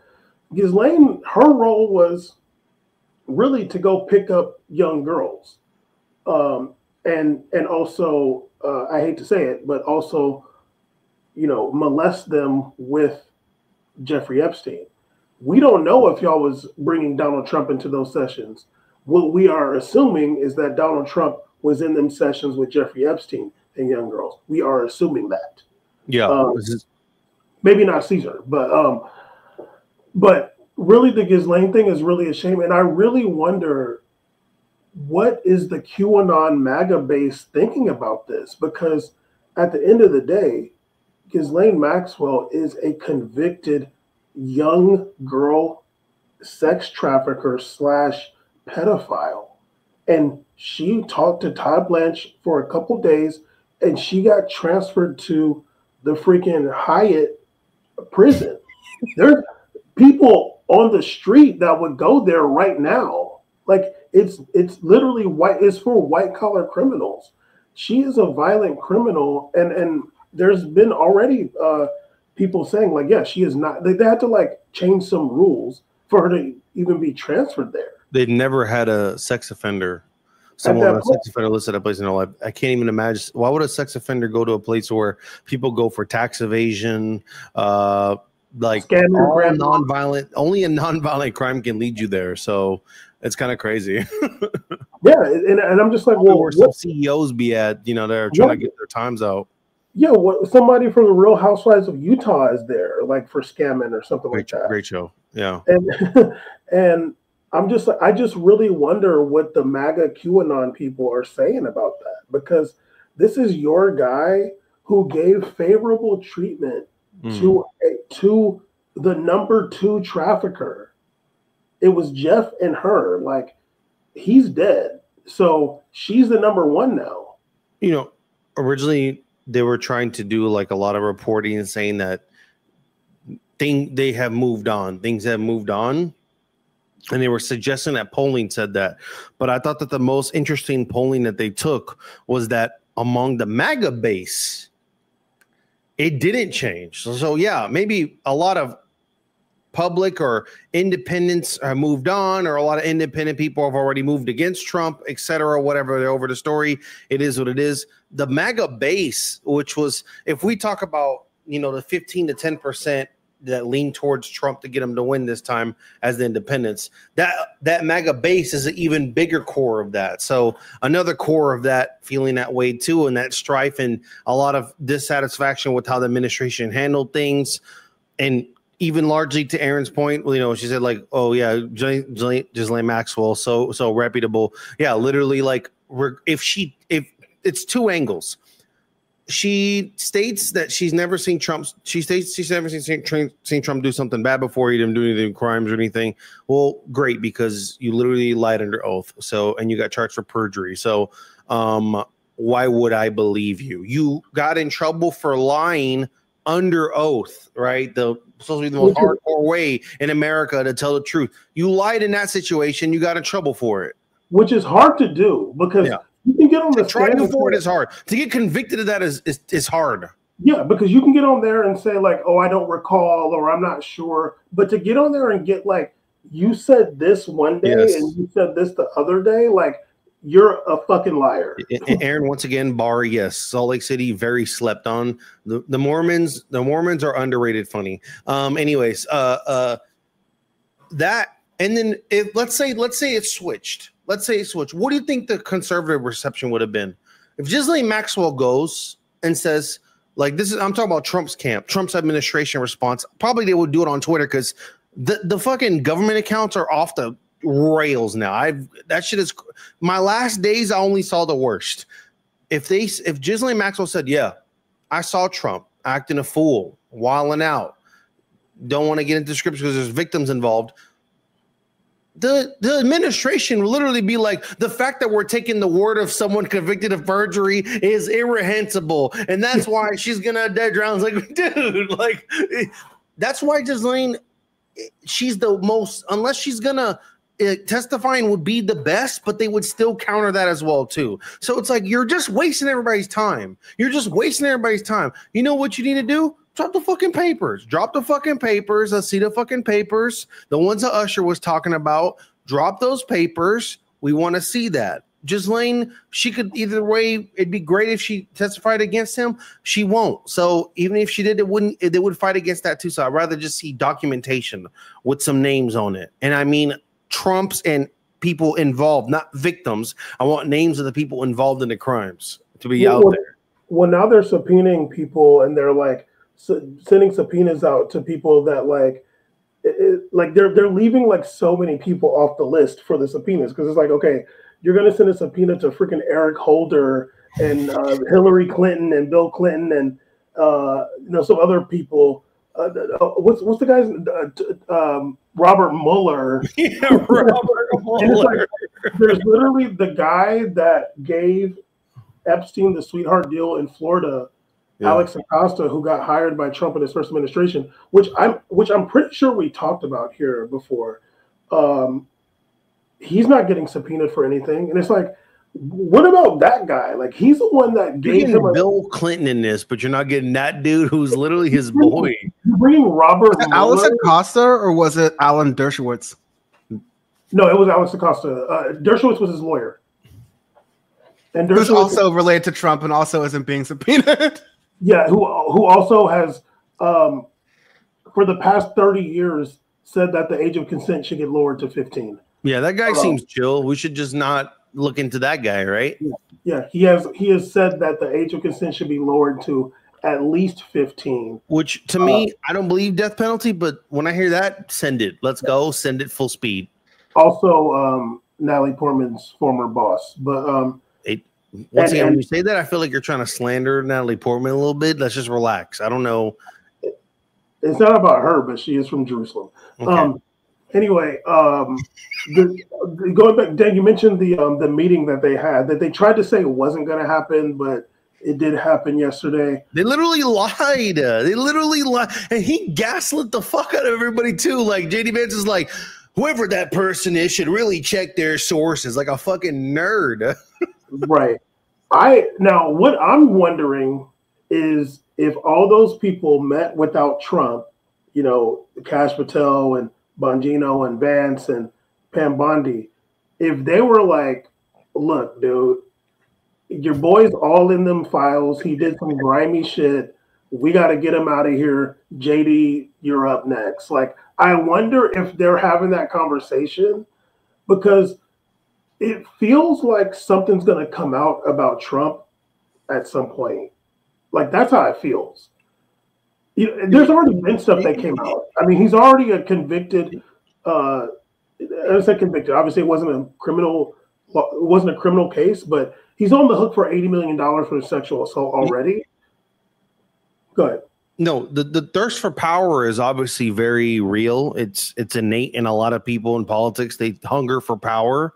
Right. Yes, but a big driving force to galvanizing complete control, authoritarianism, totality of the whole government is to make yourself invincible, immune to damage, immune to issues, be able to control to become the person who holds the gavel. If you become that level of power, then they can't, like, the stuff that they owe you won't matter because you're the only person that can punish yourself. So it would make sense why you want to amass so much power to retain and control so many things, because you're afraid of what could really come out and could fucking, tear your shit up. But I'm sure they had that conversation, man. But I think it'd be like on the low, if they haven't had the conversation, when they do have it, it'll be like a long game conversation. Like, what's the long game? You know what I mean? Like, not like, oh, we got to act on this by next week. It's going to be like, what's the long play to make sure, or what's the backup if something happens? At least that, like, how will we pivot after this? I think it's something in between of what you're both saying, which is that they're meeting to be like, look over your left shoulder, look over your right shoulder. Okay, we all know this meeting is going to leak like a sieve, but let's not forget that we need to talk about the real important shit, which is what happens when this guy's a boil on his hand explodes. And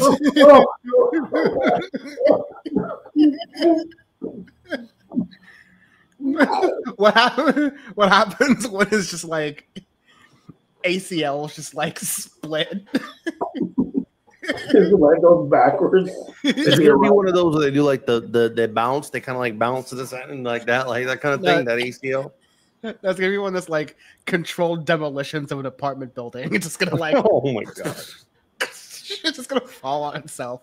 They like, when that day comes, what happens? But not like leading up to that, to talk about that long game point. They know that the only person galvanizing the base that's going to have them, JD Vance does not have it in him right now to be the person who gets all this motivation from people to, oh, I'm going to round up people. I'm going to, yay, motorcycles. He would lose as big as Kamala did. He would lose as big as Kamala did, like, easily. If it was reversed with JD Vance there, like, no, there's no way. No, like, without Trump being there, like, it's kind of like Biden excited a lot of people in the base. Kamala didn't. And there's a lot of weird reasons for that being why. But it's going to be a similar thing with Trump and JD Vance. JD Vance is not going to overplay his card. And I think there's a lot of power-thirsty Republicans, even in front of JD Vance, who would like with that. Money, too.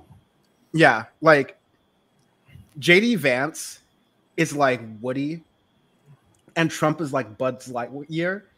When Woody's like, but we missed the truck. And Buzz is like, we're not aiming for the truck. It's just like, Trump has an idea of like going post-democracy. Okay, Trump is going like, no more elections.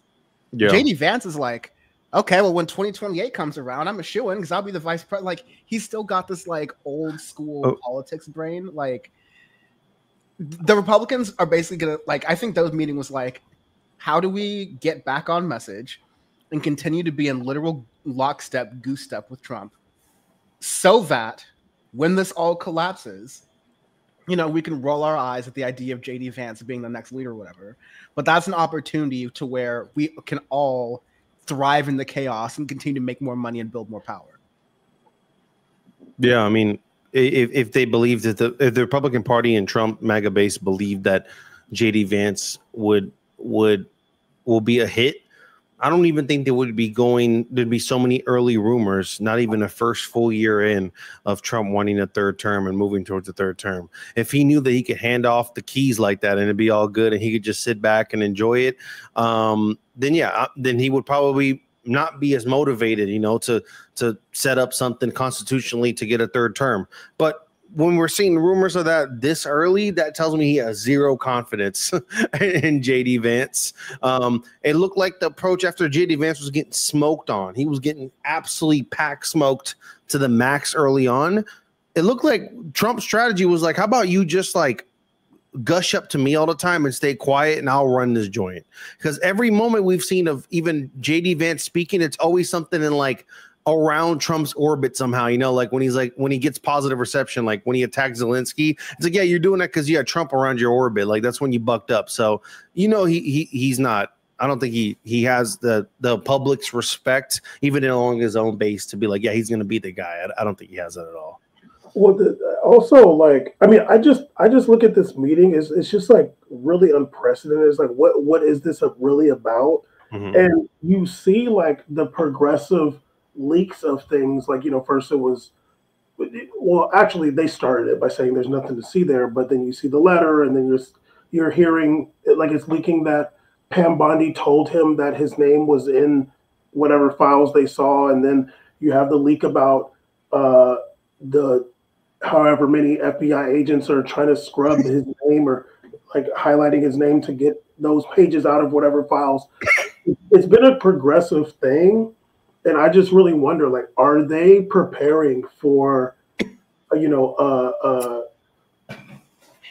a life after Trump, like before, you know, 2028? Like, you brought that up a couple. You brought that up a couple of points. I think that's 2 times you kind of brought that up. Where I do feel like the one drawback I'm seeing of some of these the last 10, 15 years of these powerful political bases is that they're not really doing a great job of propping up who is going to be a successor. You know, it's like they're kind of riding out like the quote unquote like baby boomer style, where it's like, I'm going to take this money like all the way until I die, rather than like the redistribution or find someone else to pass it off to. It's like that kind of approach with this power and their parties. So, you know, I honestly, and if we're talking in that system, we can look at it objectively. And obviously we know how a lot of people feel about the Democratic Party, but the Democratic Party does set itself up in the best position where they can be flexible. You know, they can be flexible and respond off of what like the Republican Party does in terms of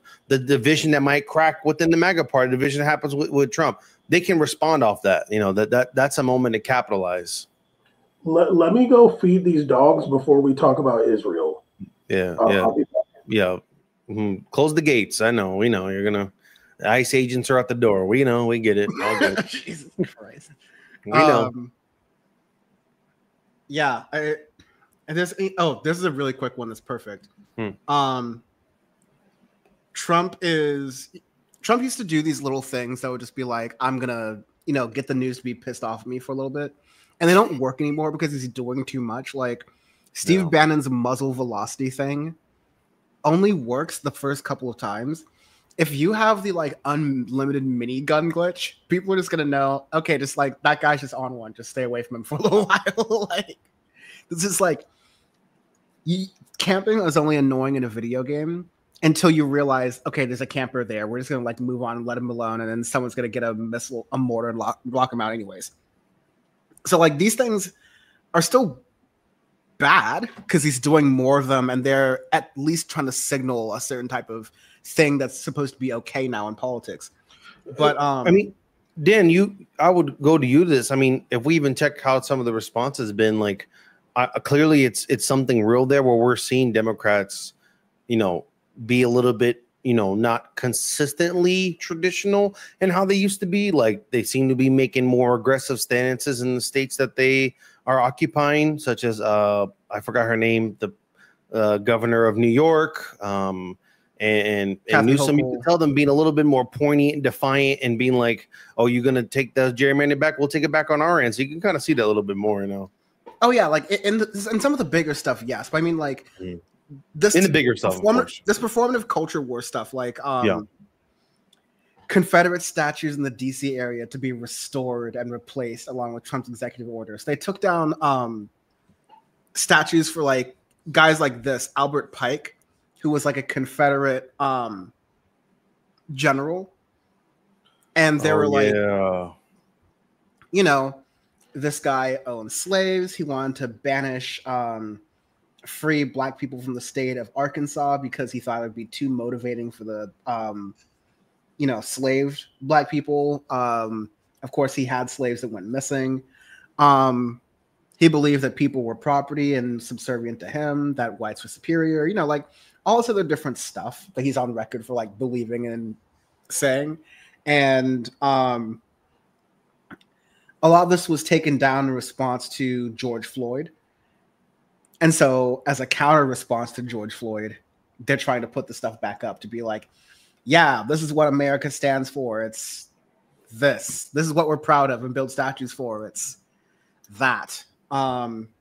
This is what they voted for, is what they would say. So, yeah, it's just culture war, red meat. But I don't think it really works that much anymore.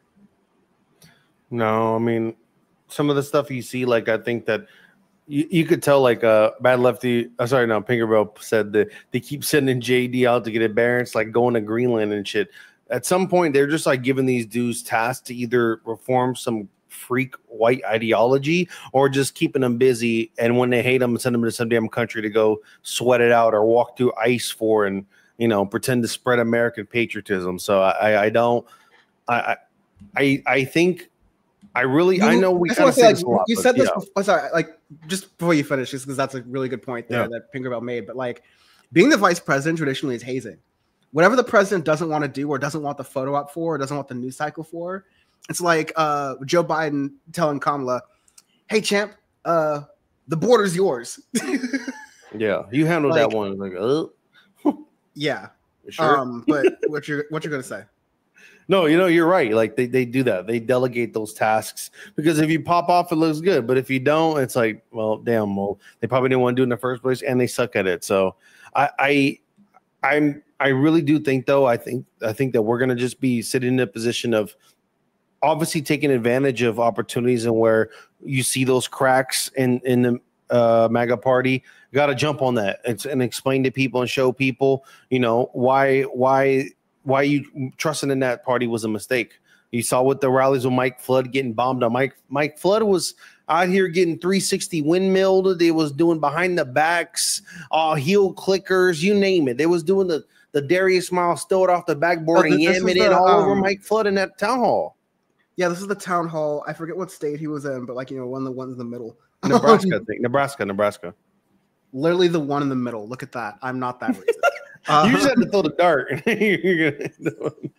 Yeah, as long as I have good aim, that's the main point. But again, this is why I'm single. So 30 seconds, bad aim. Anyways, right. As you were saying. Oh, yeah, you're just gonna leave me hanging there. Okay, I'm drowning out here. I thought you had I already said it, but yeah. No. Yeah, I think it was a good point. I think you're right about how this is starting to get seen by a lot of these conservatives. I don't know. It's going to galvanize some people, but I think it's going to definitely sway and affect a lot of the normies and independents and those like vibes voters. I'm not really feeling this vibe right now. It's like, okay, well. The vibes are definitely shifting with the comedians. And I think kind of like how we got like a bad Ditto copy to where we got to the point where we have newscasters who are quoting Polymarket for polls. When comedians just announced like, I'm a comedian, therefore I'm the hard truth teller who says what people don't want to hear. When back in the day it used to be, oh no, that's George Carlin. You don't have to say that he's the person who tells the hard truths you don't want to hear. You just have to say, that's George Carlin. That's Richard Pryor. Right? Like, there are people who were just good at those certain things. And they didn't say, oh, I'm a comedian, therefore I'm going to talk about these things. Like, we're so used to this idea of the most trustworthy shows being done by Jon Stewart's and Stephen Colbert's and John Oliver's, because they've kind of snuck in. They're like profitable enough to be entertainment, but still like newsworthy enough to have like a liberal commentariat audience. So it ends up working there. But I think we have to also reckon with how this generation of comedians that's now starting to like lose out are the type who went off of vibes, like you were saying, ceez, and they were like, oh, well, you know, the vibe is that Trump is doing really well, and so I'm going to ride with that. I'm going to be Aiden Ross, and I'm going to get him a Tesla, get Trump a Tesla. Now they're like, oh, my people in my stream are really upset about these ICE raids, and they're really, you know, angry about some of these other things.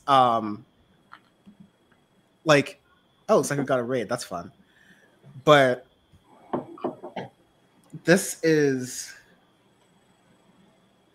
the vibe conservatives who are now like, who's it? Ezra Klein and the Pod Save America people are now going on Andrew Schultz's show.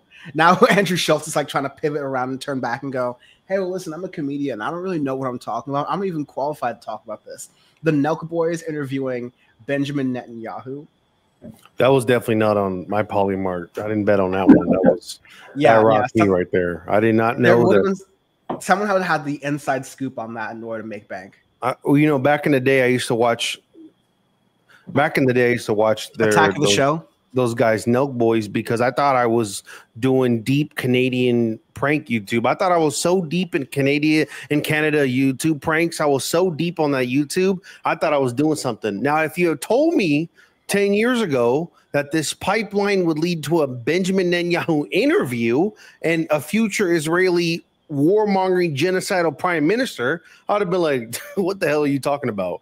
But that is literally where the fuck we are right now. And they're over there asking that man Burger King or McDonald's. I mean, it's red flag that he said Burger King anyways. Yeah, in the interview, this is these motherfuckers come so unprepared that they ask him McDonald's or Burger King. I would have rather you tried to get up and tickle him than have you fucking say that on TV. That's crazy. They basically did, because like the substantive thing was like, maybe one of the Nelk Boys was like, I don't know, some people are saying that like they're kids who are starving or whatever. Like, what do you say about that? And then Netanyahu does the usual, oh, that's not true. Actually, we let in so much aid. Actually, we let in so much aid that Gazans are getting fatter than ever. They're getting obese. That's why we have to bomb their hospitals so we can build bigger rooms for those hospitals. We're doing so much for the it goes into this whole like thing. And the Nelk Boys, honestly, like with their dial-up brain cells, like are still like going like they get them with the Joe Rogan, huh? And then just move on and start talking about cheese.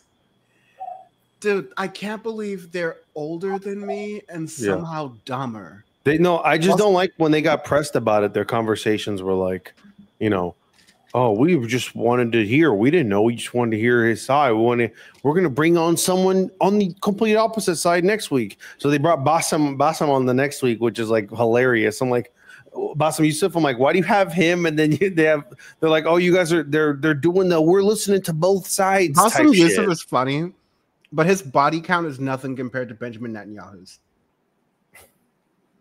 Like, and I'm not talking about in like a sex way. I'm talking about in like a slaughter. It's like get your game controller out, hold select while you're in the server. Look who's at the top. Notice you have to scroll down a couple pages to get to Bassam Youssef, all right? I don't know if you can really say that you're talking to both sides. If you're talking to someone who hasn't killed at least... I'm going to stop myself right there. I'm gonna stop myself. Also, like you're supposed to get Mahmoud Abbas. Like, go get him from from Ramallah. Go get him from Ramallah, like, or go there. wow, you got the same agent as Piers Morgan. You really tried hard. I think he speaks English too. Today on the Nelk Boys, it's going to be the blasted skeleton with the hole in the skull of Yahya Sinwar, just so we can get both sides of the conflict. Come on, man. Not Yahya. Also, I want to counter the chat. Left of the box said, "You don't know Canadian prank? How dare you? I'm 7 episodes into Big Brother Canada. I'm so locked in. It's not even funny. I'm locked in right now. Okay, I'm all the way in. I think I'm gonna start code switching too. Watch, I'm gonna start code switching on the show. I will. Ceez, they have the all dress trips back on stock now in America. They got rid of them for a while because that little anti-Canada sentiment was probably getting in, but now we got them back, so we never brought them back. But no, really fast. Go ahead. I was say Sandy doesn't know how deep me and Caesar go with Canada. That shit is home forever. You don't know. That shit's home forever. But what I wanted to get at was that I think if you would figured, oh, these type of prank style YouTubers are going to turn out to be assholes when they're older, I'm like, yeah, I would have seen that. Now, interviewing the Benjamin Netanyahu, I'm sorry, Freudian slip. Interviewing the Adolf Hitler of our time, that I didn't see, honestly. I don't know anything about them other than they interviewed. They were like friends with Tekashi 6ix9ine for a while or something like that. It's like Andy Rooney talking to Pol Pot and just talking about things they just like. You ever hate how you misplace your glasses and you're just like, God, why do you even have to wear these things? And Pol Pot's like, this is the first thing I really agree with you on. I really love that Bam's degrees of separation from Nelk Boys is Tekashi 6ix9ine being friends with one of the members at one point. That is just so beautiful. It's so great. That's all I know. Can we use some of that niche knowledge on the situation in Gaza now that your dogs are? I thought now you've got me using your horrendous terminology as well. 1 second. There's a whole situation. Yeah, but leave that. Damn. Well, yes, the situation in Gaza is terrible. It has been for a long time. Right now,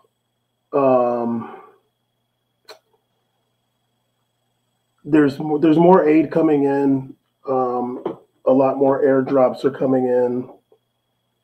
But we also have Netanyahu saying that, actually, before I say that, there was recently, I want to say it was like 600 different former people in Israeli military politics all came out saying that the war in Gaza needs to end. A bunch of people in the military, currently, the current IDF saying that Hamas does not pose a threat to Israel from Gaza. They just want to go on vacation. saying that Hamas doesn't pose a threat to Israel from Gaza anymore. That to protect Israel, we can, we can fall back to like the Israeli borders, like outside of Gaza. Like basically, we don't need to be in Gaza anymore to protect Israel from whatever remnants of Hamas that there are. And this is coming after Hamas sent that video of those, I want to say it was like 2 different Israeli hostages that were like very, very emaciated from starvation, which, hit Israeli society pretty hard. But even after that, there were a lot of different figures that were coming out saying that the war needs to stop. And Netanyahu responded to that by saying, no, actually, I think we want to occupy Gaza like we did in the past. but he said not govern, but control, whatever the hell that means. Because he still won't say who he wants to govern Gaza. He will not say he wants the Palestinian Authority of the West Bank to govern Gaza, and he doesn't want Hamas to govern Gaza. So I don't know if he wants that one criminal Abu Shabab or something. I don't know if he wants him to do it, but oh, thank you, Ray. Hey, but the I just wanted to also thank Ray for the raid. oh, nice. But yeah, so the situation is, yeah, Netanyahu is doubling down on the situation, and not wanting to change anything. He's saying that we want to. When you say that's like, oh, we want to like control it, it's like, okay, so you want to go back to October 7th, but again with like whatever kill streak Infinity Ward has got for what Netanyahu is doing right now. It was like it was under control, it was under subjugation. Food was scarce, water was scarce, people weren't able to get out there. Like it wasn't completely like, I hesitate to say all bad because like I don't want to get people the sense that, oh, Gaza was living in the Stone Age, like, and they were living in like Flintstone-looking houses. Like, no, there were apartment blocks and universities and hospitals and like, you know, things that were going on there. Like, you had a thriving community, but it was also this rampant poverty and missiles that used to be every couple of months that are now every day, nonstop. And this, like, I hate to say it so dark, but one of the things I think about so much about how this genocide is taken out is like, at least with the Trail of Tears, there was room to walk. Because like, because they say, hey, we're going to bomb central Gaza, go to the south, that's safer. Hey, we're going to bomb Rafah. Actually, we're going to bomb the south of Gaza. Go back north. That's better. Actually, we're going to bomb a little bit in the north. So go back to towards the sea. Stay there. Actually, we're going to bomb the sea. So go to, like, they're just sending them in circles for fun. Like, oh, we're going to drop some health aid here. We're going to shoot everyone who runs over to the aid. Oh, we're going to shoot all the ambulances that try to get all the people who who were shot the first time. Oh, we're going to bomb the second responders. Like, it's a sadistic game. And that's what Netanyahu is saying. Like, oh, we want to go back to doing that, to, sorry to be sadistic again, but like fish in a barrel. I saw an interview with a resident of Gaza who said that he's moved 6 different times since the war started. And I forgot where he was, where they were conducting this interview with him, but he was like, yeah, like, I don't care anymore. Like, I can't move anymore. Like, if they tell us to evacuate, like, I'm just going to stay. Like, the situation is so desperate. Like, it's really unprecedented. Now, Caesar, I'm going to let you finish, but I did have a question. But, well, let me say this first, and then me being Bam, I do have to spread the blame. I did watch a segment with, I don't know, some think tank guy or whatever, but he was talking about the response from the Arab states in the region. And he was saying how, like, there's an idea that, they would be upset with the situation. He's like, but the reality is, like, none of these countries, like, basically Saudi Arabia or any of the Abraham Accords signees, which I think is like the UAE, maybe Bahrain and Morocco, or any of the potential future ones, none of them have said, like, we're going to leave the Abraham Accords, or Saudi Arabia hasn't said, like, we will not sign the Abraham Accords. Contrary, they're actually like in the meantime, they're trying to, where most of the people see America as like one of the biggest factors to the situation in Gaza, the Arab nations are like hand over foot trying to become closer to America. Like, let's bring Donald Trump here and have the freaking biggest celebration with all the horses ever. So just saying that, like, the situation there is just like nobody in the region gives a damn about what's going on. And the people that do, like, they can't really do much. Yeah, and that shit's sad. Like that's that really sucks that even the neighbors, like the people right there don't want to do. I'm sure honestly they're probably big part of the negotiations where Trump was lobbying, like putting some kind of like basically an encampment on one of these countries for them to move the Palestinians. Remember when he was like, "Oh, I'm going to move them to a new place."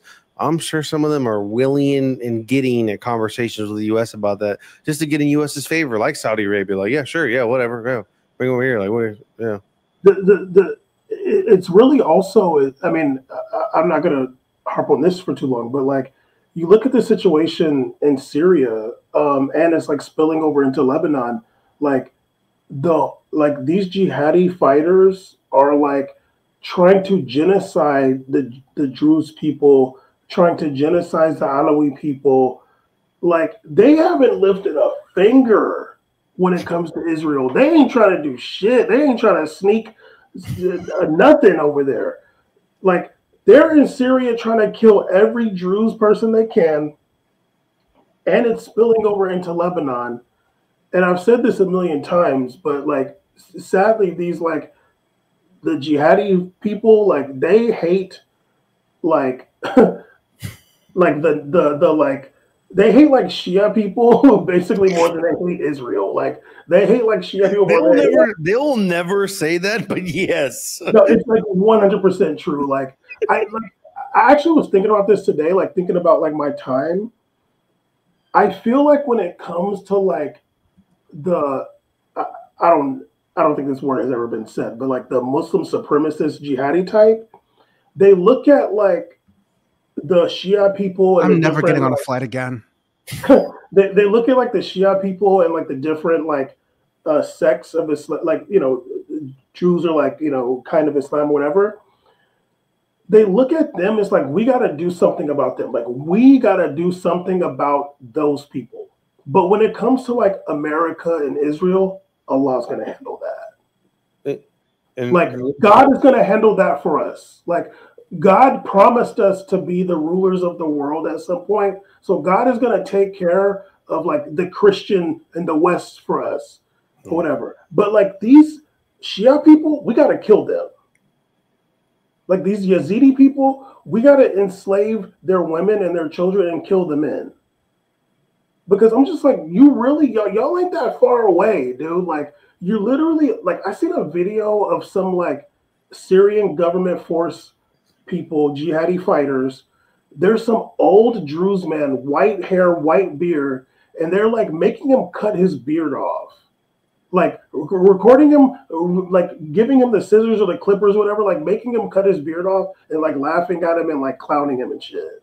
And it's like, that's so embarrassing because you ain't never done that to no IDF soldier. You never even thought about it. Anyway. I mean, you're right. I also, I was trying to say way earlier, but Bam wanted to go crazy on me right there, Syria. But I nothing's even more believable. Like, I can't believe there's even a person who would think. I mean, I guess there's people out there who are supporting Israel, which is crazy to me. The literal, what? Correct me if I'm wrong, man. Weren't like literally parents of the hostages also participating on Stop the War stuff? Like, didn't they do like a float or something? Like, parents of like the actual hostages were like protesting against the war. Caesar, there's protests literally every day in Israel to stop the. Now it's like, before it was like they're going crazy now. I heard. But before it was like bring back the hostages. Yeah. Now it's stop the war. Stop the war. Yeah. Now it's stop the war. The protests aren't as big. Like, they have died down. Yeah. They were bigger before, but it was before like bring back the hostages. Now they're saying stop the war, and I'm sure part of that is bring back the hostages too. But there is a big change now. There is a big segment of the Israeli population that like basically thinks every person in Gaza is guilty. And there's also a big segment that is like still for whatever war there is going on, which is a war against civilians. Yeah. But there is a segment of the Israeli population that wants the war to end. And I think that, I mean, I feel like even Trump said that he feels like Netanyahu's extending the war for political reasons. Like, I think Trump said that recently. Yeah, I think he did. Like, people are, it's like, this is the situation. You're extending the war for political reasons. And even if it's like, there's not a lot of Israeli soldiers dying, but I have seen some videos of some Israeli soldiers getting rocked by an IED or two.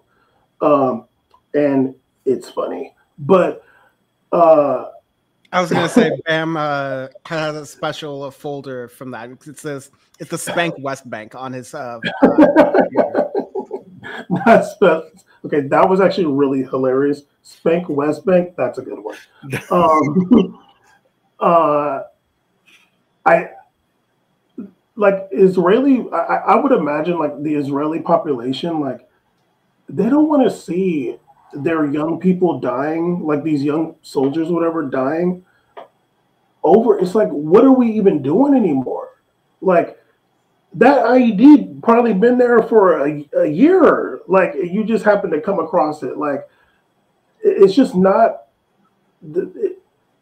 It's not a situation where you're still like doing anything war wise. And when Netanyahu is talking about we want to like basically fully occupy Gaza like how it was before 2006, that's just expenditure of life that the Israeli population does not want to see.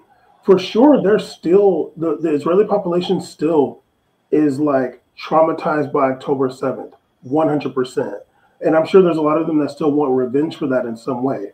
But it doesn't mean that they want to like occupy this place where there's going to be guerrilla warfare till the end of time. Yeah. I'm sure some of them want to be like, we want to get to the point where that's out of sight, out of mind now, or like want to focus on this or something. I'm sure some of them are just over it overall. Yeah, because it's like, and last thing I'll say, along with like how terrible it is, like from an Israeli person point of view, like they are probably like the worst place to be from already. But like they're seeing like a situation where you know, when Israelis are traveling, it's like they don't want to say they're from Israel. I seen some Israelis. Not gonna lie, there's no part of Israel. Like there's a really good comment that someone made. If I can get it up really quickly, well, it's a link. But Ray K, you were posting that even Roberts was saying that 82% of Israelis support ethnic cleansing in Gaza, and these are recent polls that are kind of showing this.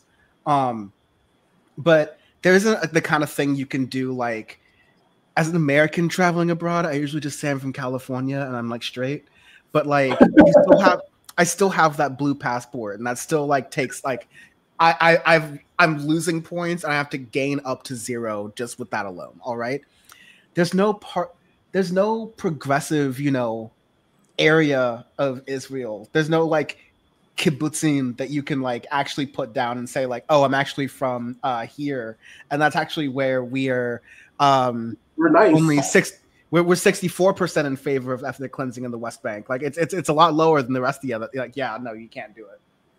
No, and I saw something where I wish I had remembered this better, but maybe somebody was suggesting this. Like it was like maybe making it more difficult for people from Israel to travel to Europe. And like not allowing people that live in settlements to even come to Europe or France or Germany. It was one, not Germany, but it was some country or the European Union. I can't remember. It could have been Spain. There were a couple other ones. Yeah. Once you start recognizing Palestine as a state, I think it like I still think it's very symbolic, but it does open up those questions of, okay, well, if you're doing that, and are you going to continue giving free travel restrictions or travel rights or visa free? Like, are you going to start making Israelis pay $15,000 to come in to see those, you know, like Europa League, like World Cup games or whatever. You know, like it was the same thing that I said about South Africa. Like when South Africa was going to The Hague and charging Israel with genocide, I was saying like the thing that they could do is make it so at the very least Israelis have to get a visa to travel to South Africa because and now I haven't looked it up in a while. I haven't looked it up in a minute, but you know, at the very least last year, Israelis could travel to South Africa visa free. There are a lot of Jews in South Africa, but you know, I feel like that's like a material response. Like, okay, you guys are doing something terrible, but this is how we're going to respond. You know, obviously South Africa can't. You know, they're not going to shoot a missile across the whole Africa, but you know, there is like material ways to like do something against what Israel's doing, and I think that it's not even controversial these days to like talk shit about Netanyahu. Like there is some, like, you know, some people might feel a way about talking shit about Israel, but talking shit about Netanyahu is like whatever. And that's a material loss for Netanyahu. Like the Israeli people will blame him. It's like, damn, I can't go to the Shingen zone anymore without paying a fee, and it's your fault because it's war. But you know, I'm not gonna say anything. I was gonna go to a different place. I'm just gonna leave it there. But I think there's a lot more justice that still needs to be had for all of this, and not just in the obvious places, but for a lot of Americans. Like Antony Blinken had the nerve to start speaking to the press recently about all the stuff going on in Gaza and being like, oh, well, you know, it's definitely gotten to, you know, an unfavorable situation, but he won't say ethnic cleansing. He won't say genocide. He still is parroting stuff that like justifies a lot of what was happening for like October 7th. And he needs to die in jail. I see like a lot of people criticizing Bernie for not saying the word genocide. I haven't really, you know, looked into it that much, but I have seen that criticism of Bernie. I heard him say genocide. Okay, I don't know. Man, I think early on. Yeah, and there's different times where it's like, I've seen it recently. oh well, he's saying that Israel has a right to exist, and he shouldn't be saying that. I'm just like, first of all, where was all this energy from white leftists when it was black people who were saying, hey, Bernie's a little bit, I don't know if he's hesitating a lot here. I'm not sure if we can really, you know, like, I'm just saying, it's a lot of liberals in the East Village who are getting all up on Bernie Sanders for not using the Twitter words to describe what's going on in Gaza. Well, I seen it in the chat last week, actually. I can't remember who said it though. But I'll say this: if somebody's saying that Israel doesn't have a right to exist, please say that about America as well. So we can just blow them both up. Say about China. Dan Sleepy. I don't know him. I don't know him. Dan Sleepy. That's the sleepy comment. I know Dan. That is a very sleepy comment. No. East Coast has not time zoned him in yet. And every time I say like Dan Sleepy, no, it's like that person. You're drunk. Like no, I'm not. No, I'm yeah, not. you are. He's being a drunk denialist now. I am. Oh, the eye rub? Was that an eye rub? First of all, I am sleepy. Second of all, I can definitely justify. No, I can definitely justify. Yes, because we were talking about this. Yes. Okay, let's hear it. In the context we were talking about, by saying there are certain people who are saying that, oh, Israel doesn't have a right to exist. Well, they should be saying the same thing about America. Be on the same business about all types of imperial powers. Don't just go like, well, when BYD has slave labor in Brazil, that's totally fine. We're actually okay with that imperialism. Like, you know, like no countries, no masters. Let's let Peter Thiel run everything. No, that's the sleepy comment. There we go. And not just because he's gay either. But no, the China 4,000-year-old country, no point to it. Just Yeah, walk that shit right back. yes. Taoism. Back to the drug. Oh, no, we can keep Taoism as long as we do it with a D and not a T. And I never liked Taoism on a like I know it's all Romanization, and so like the correct way is the correct way, but I can be reasonable, Bam. I see. You know it's really the great thing, and it's like I have my good pairs of glasses back, so I don't have the ones that like reflect in the screen when I'm looking at them. Ceez. But it's these and I'm only clowning you because these are the same ones I've been wearing for the past like 6 episodes of Power Reports. It's all good. So I'm still like enjoying being able to see things like clearly and stuff. So that's probably making me loopy too. Also the morphine. That's definitely I've not been. It's been New York's great, man. It's so easy to get morphine. Like it's just it's way better. I can't wait till I think Dan is Joe Biden us right now. I can't wait till no, I'm Hunter Bidening. It's like, oh, I don't want to relapse, but the way Yo, you make, hold on. the Hunter way Biden's the homie now. Hunter Biden, he's on the block is hot for Hunter Biden. Like I called when he released the laptop, I was like, I didn't see a problem. This looked like a good time. So this guy's only winning points. Potential presidential candidate. all of the women who are talking about having experiences with Hunter Biden was like, yeah, he was on drugs, but we were listening to Fleet Foxes. I felt very safe with him. No, they did. I'm like, all the women after were like, yeah, vibes are good. The vibes are good, honestly. Meanwhile, the Trump, it's like he catcalled me on the street. It felt like I was walking by Trump Tower, and it felt like they were working a construction site. It was that bad. Listen, things are so bad. One side they were accusing of both being the same. Hunter Biden afterwards, everybody watches the videos and is like, this guy's actually kind of dope. I'd love to have a beer with him. He's like a great guy to have a beer with. Trump, when you talk about any controversy in the past, they're bringing up stuff about him talking about, oh, he took this woman, he stole her from me, he stole her. Like what the hell, dog? What are you saying? Like what does not make you look better? What is that sentence, man? Hunter Biden, you could go on a bender with and do all types of like whatever. And he'll text you back and make sure you got home safe and like make sure you got he would like track your location. Donald Trump would get a coffee with you in a public place with like everyone's walking by and cameras are everywhere, and he would still grope you. Like that's the difference between both of these people. Yes, like parents too. He didn't say he never met you before. Yeah.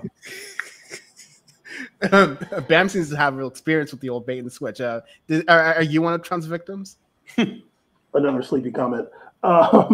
Dan, did you watch any of the Hunter Biden? Bam's a good foot masseuse. Another sleepy comment. Dan, did you watch any of the Hunter Biden interviews? I saw some clips on social. I'm not sitting through that shit, honestly. I have a job. No. Like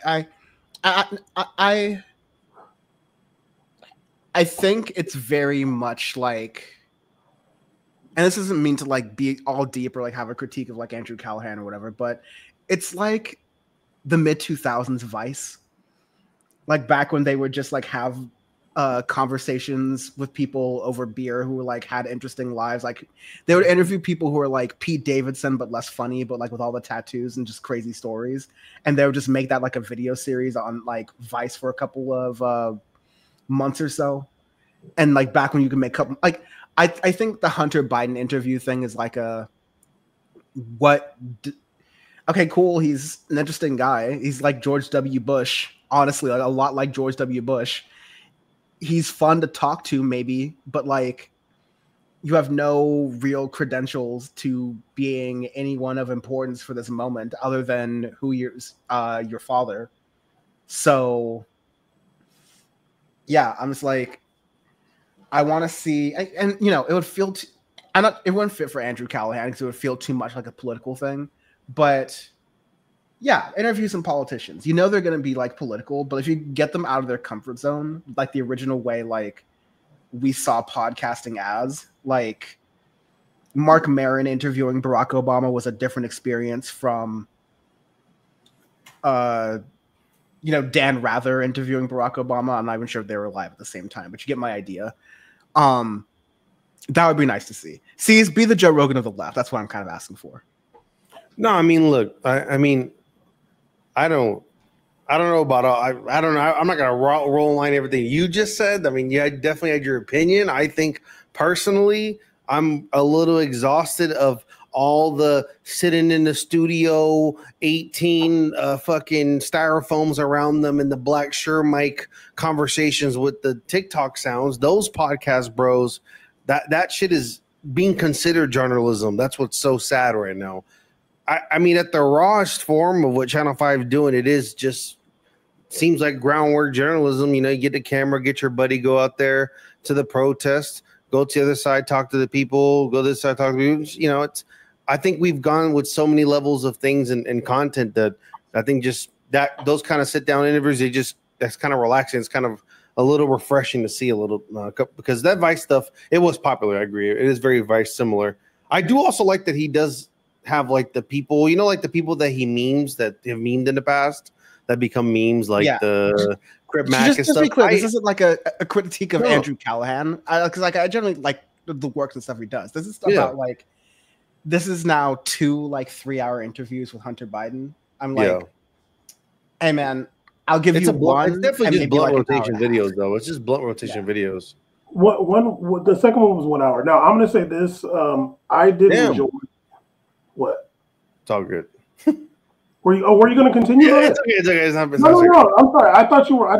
You're good. I was just going to make one little point. I was just going to make is that like I do think it's cool that the people that people become viral. We all make fun of in those memes, like Crip Mac. It's like some of the generally people are making fun of, and other characters he's done from those hits. I think it's cool that he does employ them and give the lets them do reporter work, stuff like that too. It's kind of cool. I think that's kind of cool. I just want to say like that I don't feel like that happens enough in like that online entertainment space. I feel like that doesn't happen enough. People that gave you some shine off of some viral moment to give them opportunity afterwards, and not just like use them in their situation and leave them in the dust. It's nice to give them work and stuff like that. I think that's cool. That's just a little comment I wanted to make. That's it.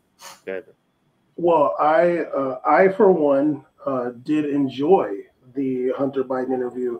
The first one more than the second one, I think. But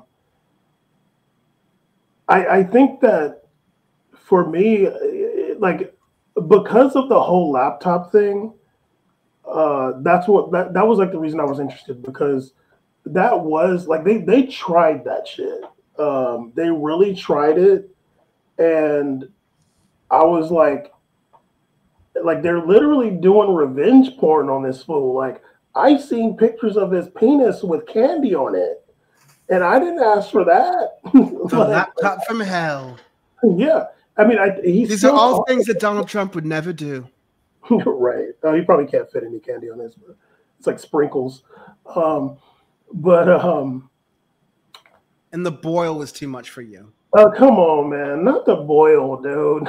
Think like Dr. Pimple Popper, where it's just like it's a little bit of white pus and just like.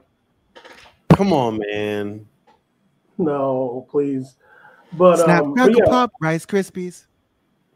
I did think it was interesting. I think he was really honest about some things, and you don't really get to see. He's not really in politics. He's adjacent to politics, but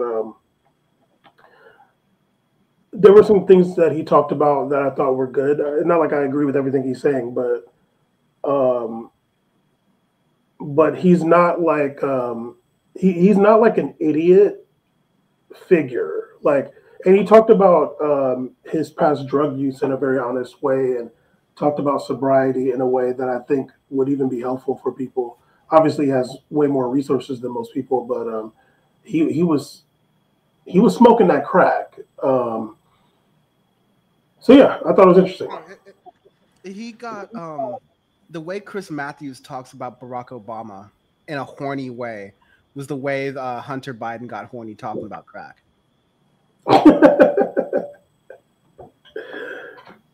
You know, he's sober, and I believe him. Unlike Don Jr., I know. who's not sober, and I don't believe. Dude's teeth chatter like one of those like wind up teeth toys from the 80s or the 70s or whatever. Every time he's on it, it's like, I just went hunting with my friends, and we just like they just let me shoot some elk, and I feel great. You're next. It's very. Eric Trump looks like he could use some drugs, honestly, though. I don't even know who's who. Like, I just see the pictures. I don't know which one's one and which one's Eric. Donald Trump Jr. is the one that looks more like Gavin Newsom, and Eric Trump's the one with the gums.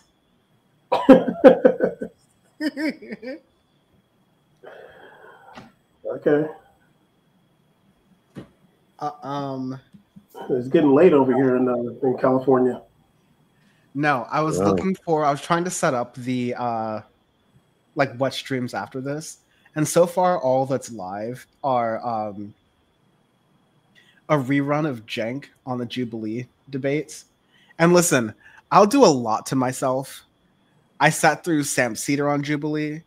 I sat through Mehdi Hassan on Jubilee. I hate Jubilee, period. I would never watch this shit. I like the button one only. The butt one?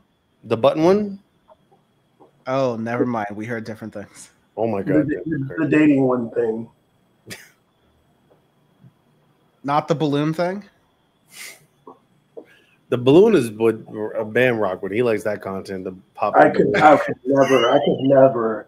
I hate that shit so much. I could never. I could barely watch the button one, Caesar. You know, my cousins are crazy about the balloon one. I hate that shit. I'm like, don't send me those videos. I don't want to see that. No, thank you. That shit is not fun at all.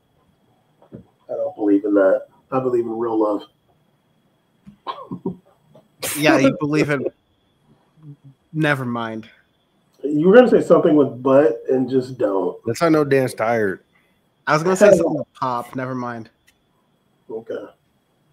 No, I was trying to. Someone had suggested linking to this space, and I'm trying to set it up on YouTube at least. And I have some time. I have at least 20 minutes.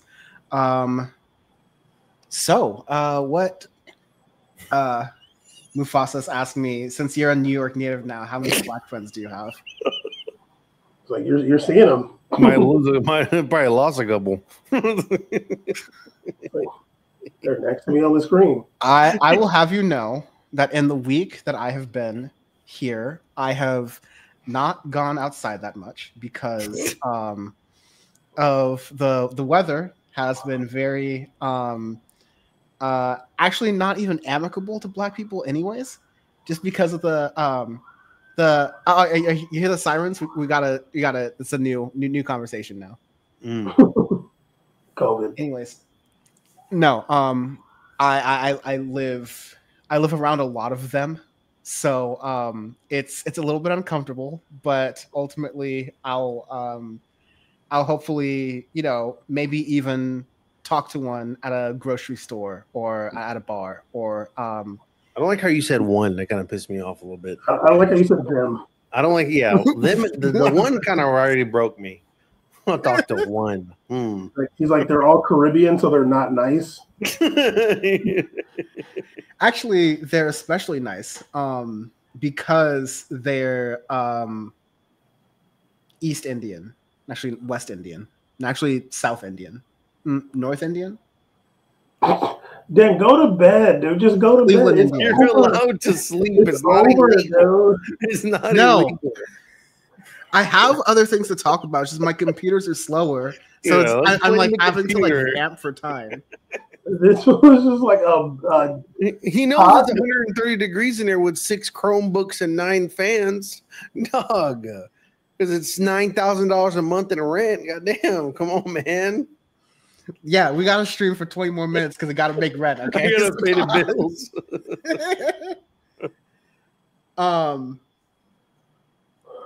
I already did the RFK Jr. noise and the impression. I'm not sure it's gonna be even better right now, but Which COVID vaccines did we all take again? Are we all affected by the mRNA cuts?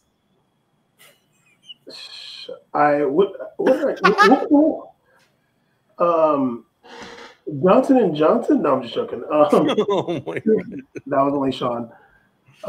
Damn. 500 million. I'll tell you what's good for my Johnson. Dan, just do it. Just literally just say, hey guys, the power is More with dick jokes Dan makes, the more exhausted he is. Everybody, let's do a drinking game. How many times is he gonna make a dick joke? Dan in is just 15 like, minutes? I have to make y'all suffer. So I gotta, Dan will drag us into 4 a.m. East Coast time just so the motherfuckers will give him an extra 15 if he has to on the West Coast. Listen, Taking the you best down thing, with me. the best thing we can do is if someone raids at 59 minutes after the hour. Dan really just wish he could just switch to his skyscraper game right now so bad. He'd be so down. I don't have the to game. flip, 'cause but I he don't doesn't have his computer that's gaming powerful. rig. It's not powerful enough to play that. I can't- Solitaire streams, dog. Could be some solitaire on. Dude, I'm this close to doing blackjack on stream. They still got the computer 3D pinball game. Play that shit. That shit used to bang. oh yeah, 3D pinball used to go hard. Windows 3D pinball was a really good game. I'm gonna stream Minesweeper so people could bet on that. Yeah, Be free. That's a good one, you know. Wait, Caesar. Okay, since we're talking about it, whatever. Caesar, do you remember how you could like play that game on the Sidekick? You had to like go into some like settings or whatever and like go find it. It was like the hidden game or whatever. Yeah, the secret game. That shit used to go so hard. I forgot I used to find it, but damn, I kind of want to look that up. Yeah. There's like Easter eggs in all those different ones. That's how you knew you had like a They good. used to really put in effort in tech. Like they used to really give you some shit. Be like, what? There's cheat codes to get this game. Facebook Messenger. Snowboarding game. It was a snowboarding game that went sideways. Yeah. Damn. Of course, all the Sidekick users had that because all the coke they're doing. What the fuck? At least it was real back then. All the plugs would always have a Sidekick, and if Yeah. you're talking about like a snowboarding game, it's literally right there. Damn. I'm gonna watch a video of this. Yeah. You can't be a plug and use a razor. All right, how are you gonna text on that? The Razor was kind of. T9. What do you mean I T9? didn't- Dan, you don't know how to T9? I never. I feel like T9. if you give me a phone, I think I got T9 again. I think I still got it in me. I never used T9, but shout out to the people that did. It was first letter, numpad, saying numpad, I know how to numpad. That use- was fun. I know how to use T9. I'm saying if you were a good plug, you would have to spring for a QWERTY. Yeah. Now the real plug doesn't have a Sidekick or a Razor. He has the chirp phone. The real plug got the chirp. He doesn't even give you his real number. He gives you his chirp number. He just Direct connect. That direct connect. Where you at? direct connect. Oh, what's your direct connect number? 124 star. Like that shit it is was so like stars dumb. and the numbers here. That Those days are gone. Kids these days. they would have loved it. Mm-hmm. They Be in class and hear someone's chirp go off. You're like, everybody check out. What was that? like imagine like showing like one of these kids like how you flip over Yes. the Sidekick. Like they would love that. No, if honestly, the retro core is taking too long. They need to get faster. Yeah. 90s, I get it. Yeah. Carolina Panthers 90 shirts. Let's get to Sidekick reboots. So come on, reboot it. If they put their hands, because it's like when people on PC get like older mechanical keyboards because they like the feel of like the buttons pressing rather than like soft keyboards. There's the same thing with the phone. Like you feel that strong plastic in them keys. You be like, "Ooh, I'm kind of moving." Honestly, like remember even if my hand was a little wet, I'm chilling. I don't gotta worry about the touch screen, nothing messing up. You're just moving. Folding phone with a keyboard. A QWERTY keyboard sideways. Don't do the keyboard at the bottom that I've been trying to pull on me. Keyboard sideways, but it's like a trifold. So like the keyboard's at the bottom, a screen can pop up, and you can use that like one screen. Or if it slid down on my thing. Yeah, that would go crazy. Yeah. I just want a sidekick. Just give me. You just want to be like, why do you sidekick. guys do that when you could just give me this, but then make it go like a corkscrew? Let me have my phone here and a sidekick that I can just text with my sidekick and do everything else on my phone. You'd rather take calls on one phone and say, Yeah, can I just please text with sidekick? I still would be so much better.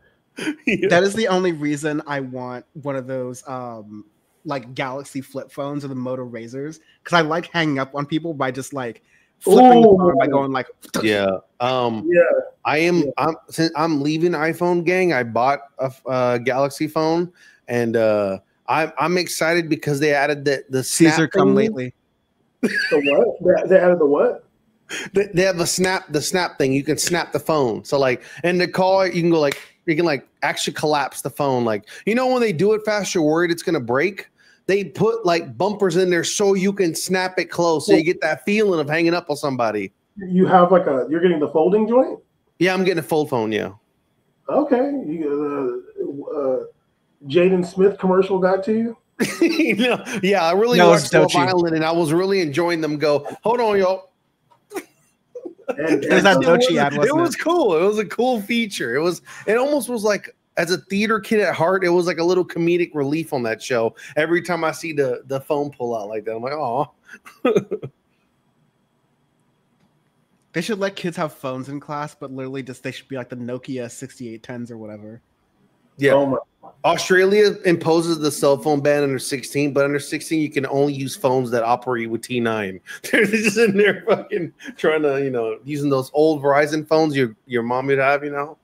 I don't know if this is a fact, but I do know that Australia tried to launch a rocket into space, and that shit, like, if all three of us were just given written instructions from Sean with his bad handwriting on how to fly a plane, we would crash and die, but we would get higher than that rocket did. So I'm just I can saying, confirm. like, I played Flight Simulator 98 on my dad's rig back in the day. I still got it. the one that still had the twin towers. Yes, it did. And I used to fly between those, and I would fly between the Chicago skyscrapers all the time too, like the black one. I was doing all the moves early.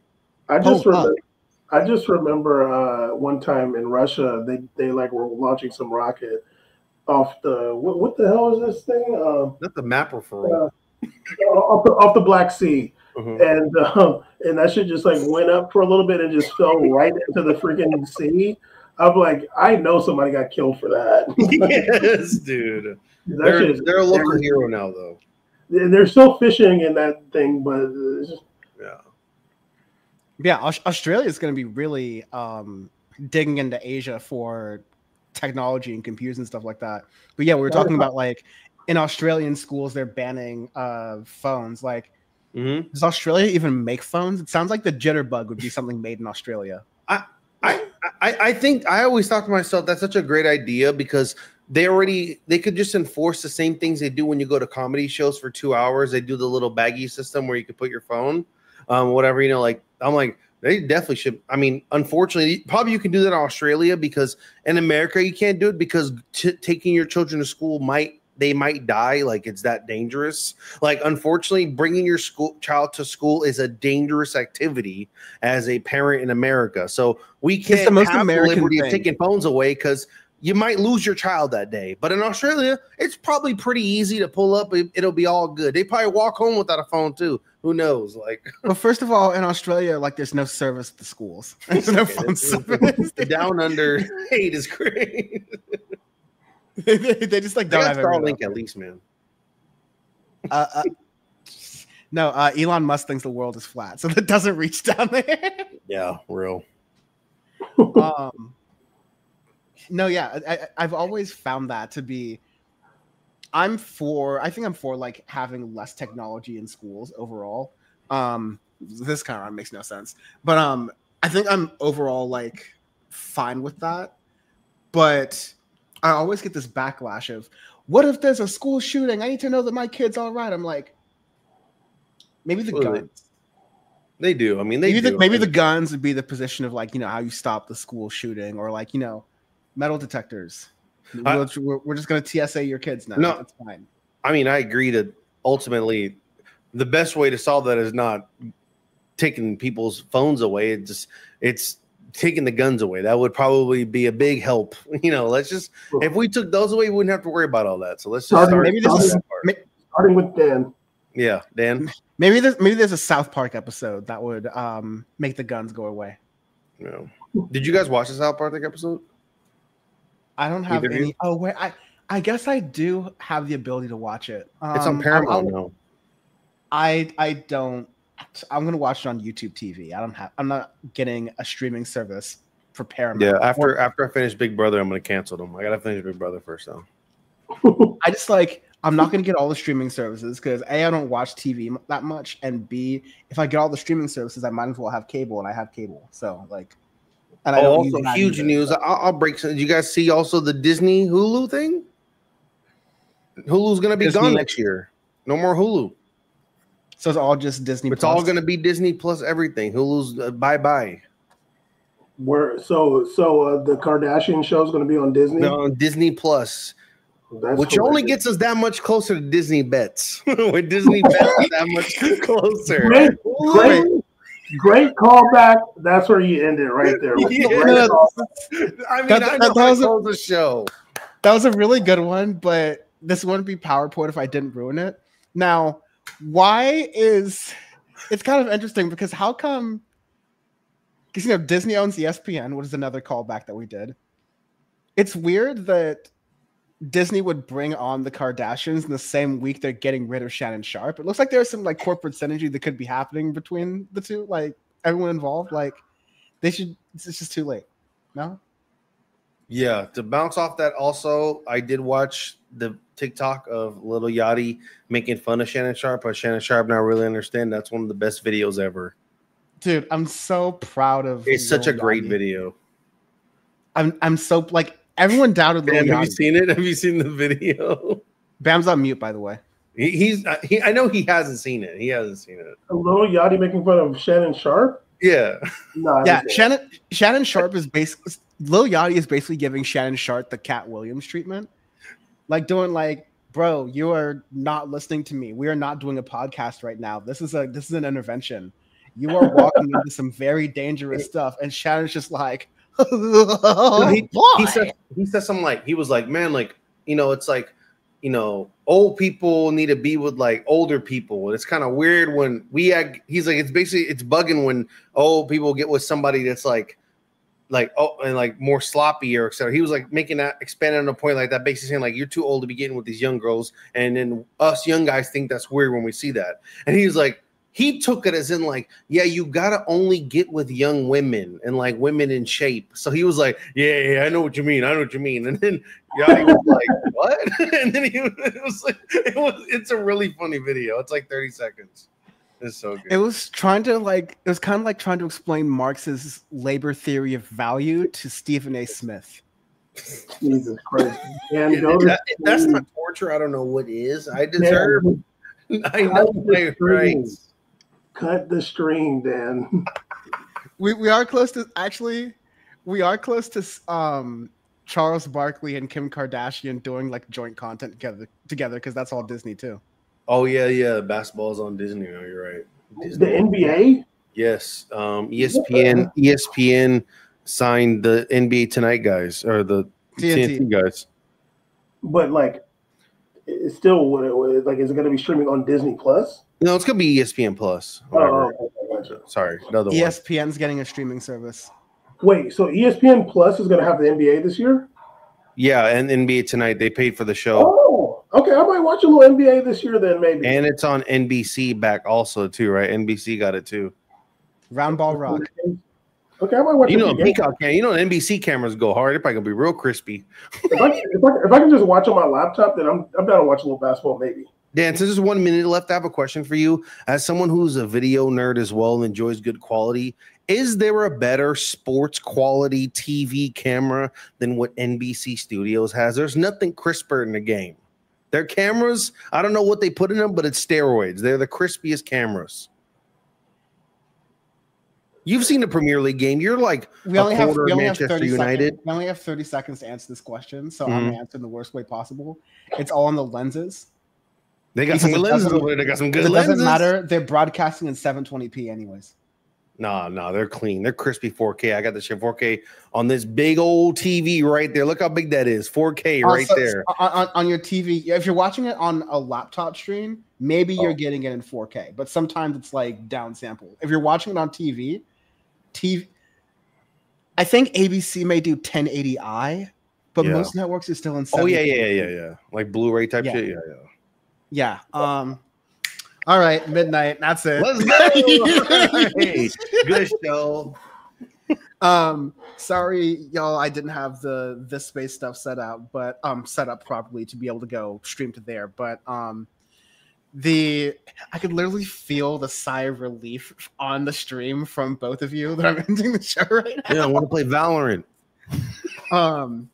Lucky I can't even play Valorant. I finally got Valorant working again on my old computer because for a while there's like an error and I couldn't even start the whole thing. I repaired it and now I don't have it. Now you're in a state. That reminds me about another no. Anyways, I haven't been able to get set up that we are able to stream with like all the other things in this space, like roll into that stream. But check that out there. Check out Riverboat Jack, who's also probably streaming right now.